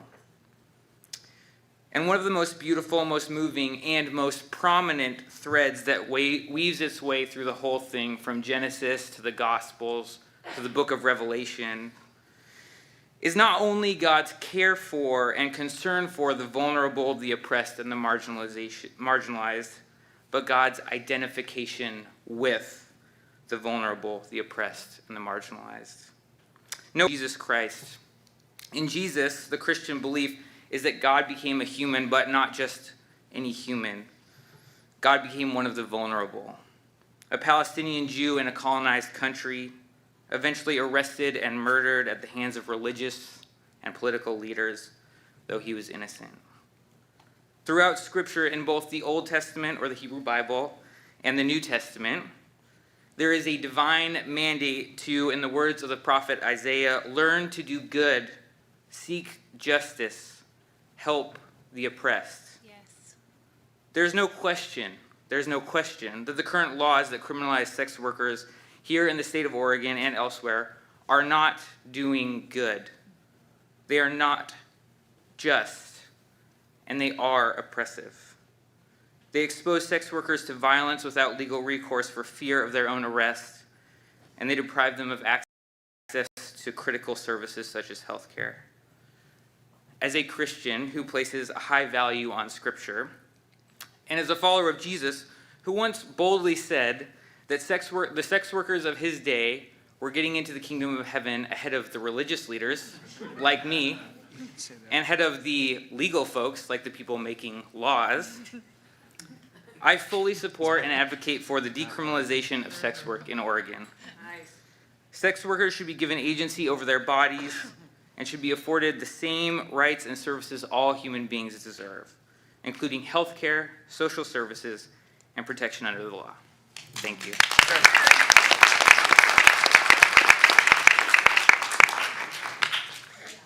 Hello, my name is Ian Morton, pronouns he, him, his, and I join you today in two capacities: a resident of Portland, Oregon, and the executive director of Q Center, Portland's LGBTQIA2S+ community center. In both roles, I'm here to lend my support to the decriminalization of sex work as a first step in providing appropriate protection to Oregon's sex worker community. As a private citizen, I want to acknowledge the talent for intimacy and healing inherent to sex work and express my admiration for those who leverage their talents towards these ends. You are worthy of all the protections and resources for which any employed or self-employed Oregonian is eligible. Your work is special, it is sacred, and in a truly enlightened society, you would be revered and celebrated. That's right. In my role as executive director of Q Center, I'm here to publicly stand and show our support for the sex worker community. Our long-term plans include working directly with sex workers to compose and implement programming to support you, both while pursuing this vocation and when you're ready to transition. Our hope is that this support will range from safe and stigma-free settings for trauma and healthcare, childcare, pathways to and support of higher education, and professional development resources. To our government officials here today, this is also Q Center's commitment to you, to be an active partner in building these resources with support from city, county, and state government bodies. Criminalization of sex work disproportionately impacts our queer, trans, and BIPOC communities, and our shared effort should be protection, not punishment. Okay.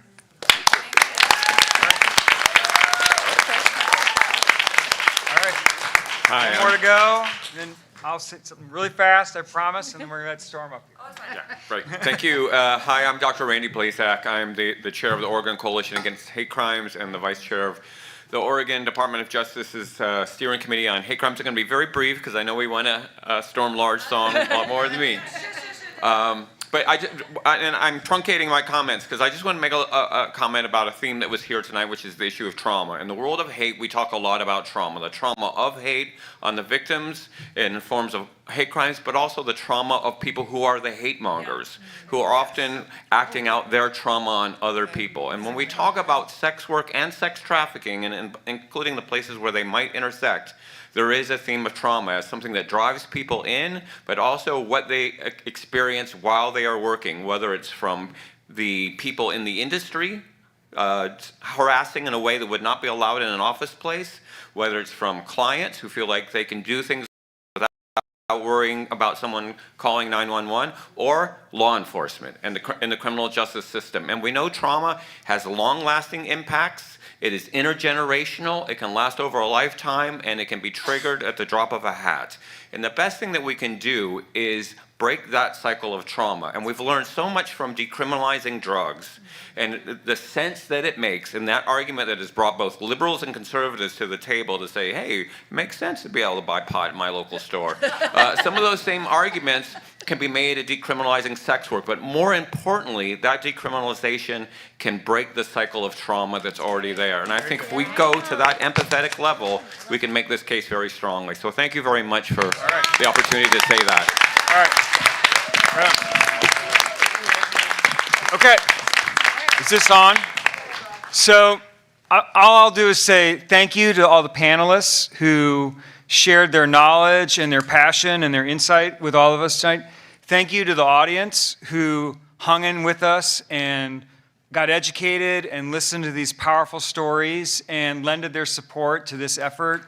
And of course, thank you to the sex workers that came and testified and shared their stories. And as my colleague said, put a human face on good science, because it does take, we do try to legislate with good information, but it does take stories and powerful narrative to convince people to make good use of good information.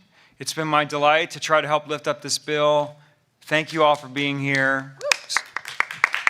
Thank you, Representative Nose and Alex Andrews. You have been a driving force behind this. We wanted to thank you personally. We hope you like red. Thank you, everybody.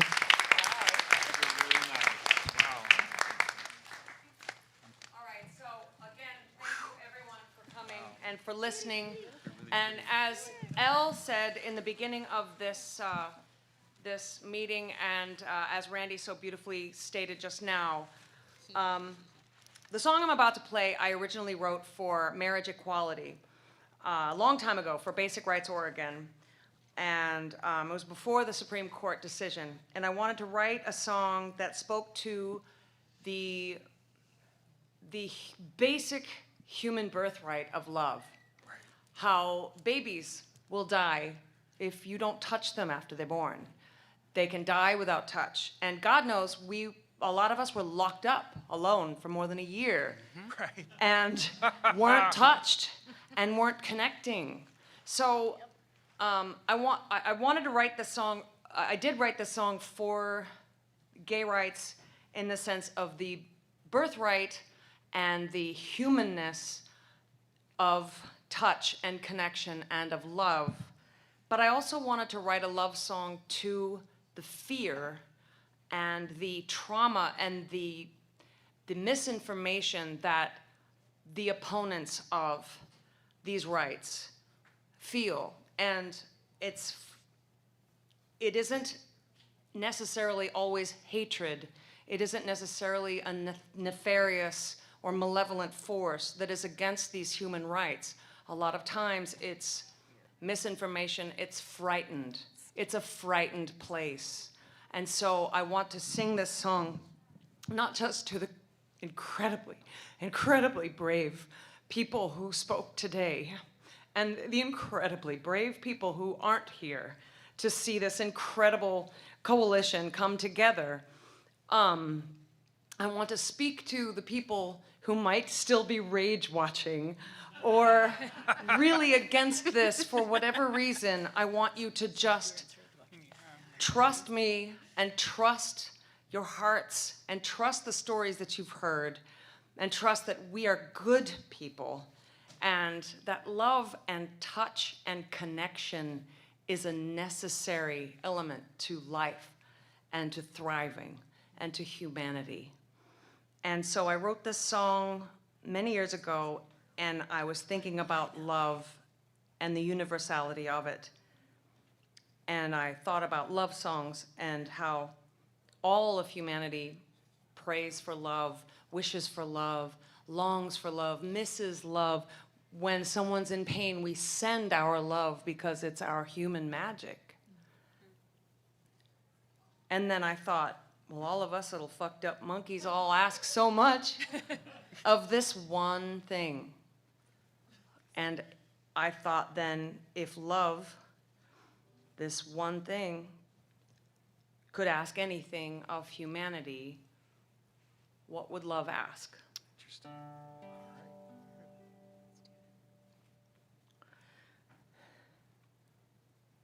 Stand up for me, and we'll stand together.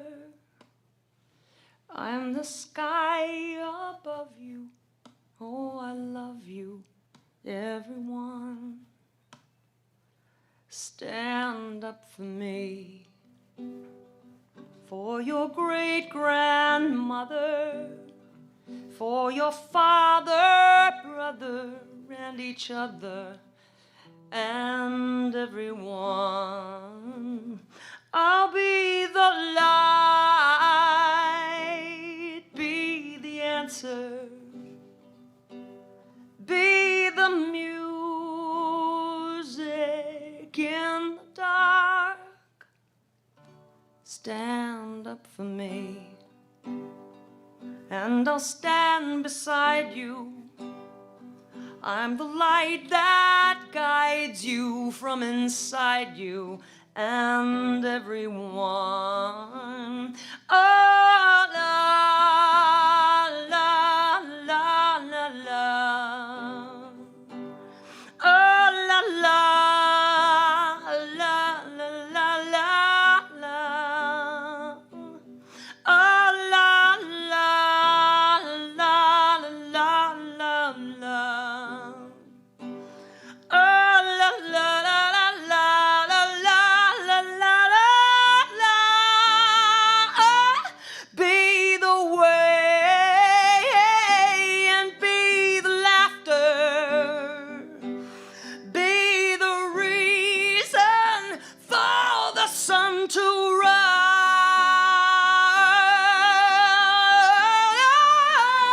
Stand up for me, and I'll stand beside you.